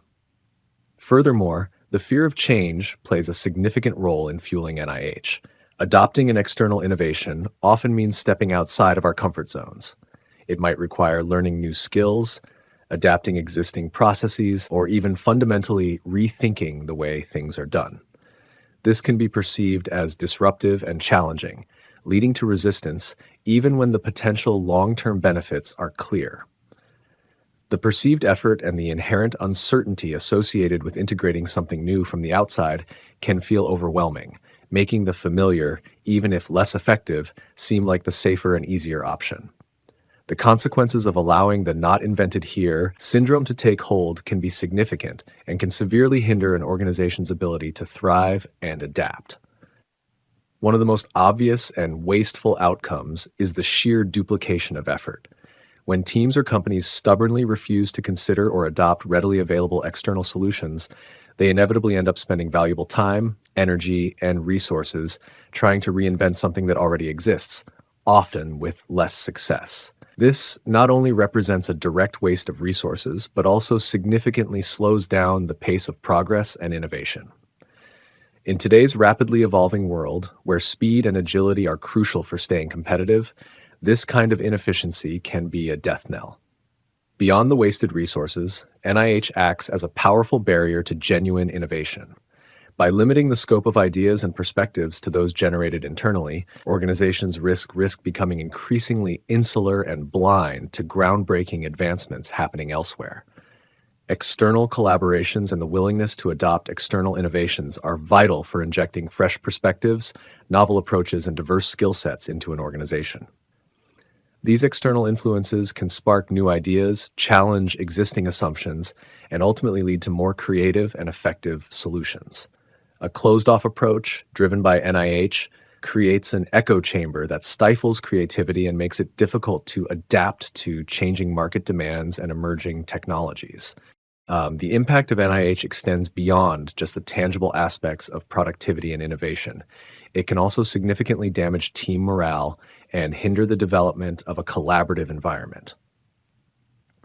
When individuals or teams within an organization feel that their suggestions for exploring external solutions are consistently met with skepticism or outright rejection, it can lead to feelings of frustration, disengagement, and a reluctance to contribute their ideas in the future. This erodes trust and undermines the potential for internal collaboration as well, creating a culture where people are less likely to share information or work together effectively. A truly innovative and successful organization is one where the best ideas, regardless of their origin, are welcomed, evaluated objectively, and embraced. Overcoming the grip of the not invented here syndrome requires a deliberate and sustained effort to cultivate a more open, curious, and collaborative mindset at all levels of an organization. One of the most fundamental steps is to actively foster a culture of intellectual humility. This involves encouraging individuals and teams to recognize that valuable insights and groundbreaking ideas can emerge from anywhere, not just from within their own walls. It means promoting a genuine willingness to learn from external sources, to acknowledge the expertise of others, and to objectively assess the potential of new ideas based on their merit and potential impact, rather than simply on where they originated. Leadership plays a pivotal role in dismantling the barriers created by NIH. By consistently championing external collaborations, actively recognizing the value of innovations developed outside the organization, and setting a clear tone of openness and intellectual curiosity, leaders can send a powerful message that embracing external ideas is not a sign of weakness, but rather a strategic imperative for growth and success. They can also establish clear and objective processes for evaluating external solutions, ensuring that decisions are based on data, evidence, and a thorough understanding of the potential benefits rather than on ingrained biases or emotional attachments to internal projects. Creating meaningful opportunities for cross-functional collaboration within the organization and active engagement with the external world are also crucial steps in combating NIH. Encouraging employees to attend industry conferences, participate in online forums, network with professionals in other organizations, and even engage with academic researchers can expose them to a wider range of ideas and perspectives. This broader exposure can help to break down internal silos, foster a more outward-looking perspective, and reduce the automatic tendency to dismiss anything that comes from outside. Furthermore, it is essential to recognize and reward individuals and teams who actively seek out, champion, and successfully integrate valuable external innovations. This sends a clear signal that embracing external ideas is not only accepted but actively valued by the organization. Publicly celebrating successes that have resulted from external collaborations can help to shift the internal cultural narrative away from a sense of internal superiority and towards a more inclusive and collaborative approach to problem solving and innovation. By making it clear that the goal is to find the best solution, regardless of its origin, organizations can begin to dismantle the not invented here mindset and unlock a wealth of untapped potential. In conclusion, the not invented here syndrome is a subtle but powerful bias that can significantly impede progress, stifle innovation, and ultimately limit an organization's ability to thrive in a dynamic and interconnected world. By consciously cultivating a culture of intellectual humility, actively promoting open-mindedness and external engagement, and consistently recognizing the value of contributions from all sources, individuals, teams, and entire organizations, can break free from this limiting mindset. Embracing the understanding that the most impactful ideas can emerge from anywhere is the crucial first step towards fostering a truly collaborative and innovative environment, paving the way for greater success and sustainable growth in the long run. Recognizing that the world is full of brilliant minds and valuable solutions, often developed outside our own immediate sphere, is not an admission of weakness, but rather an embrace of the vast potential for learning and advancement that surrounds us.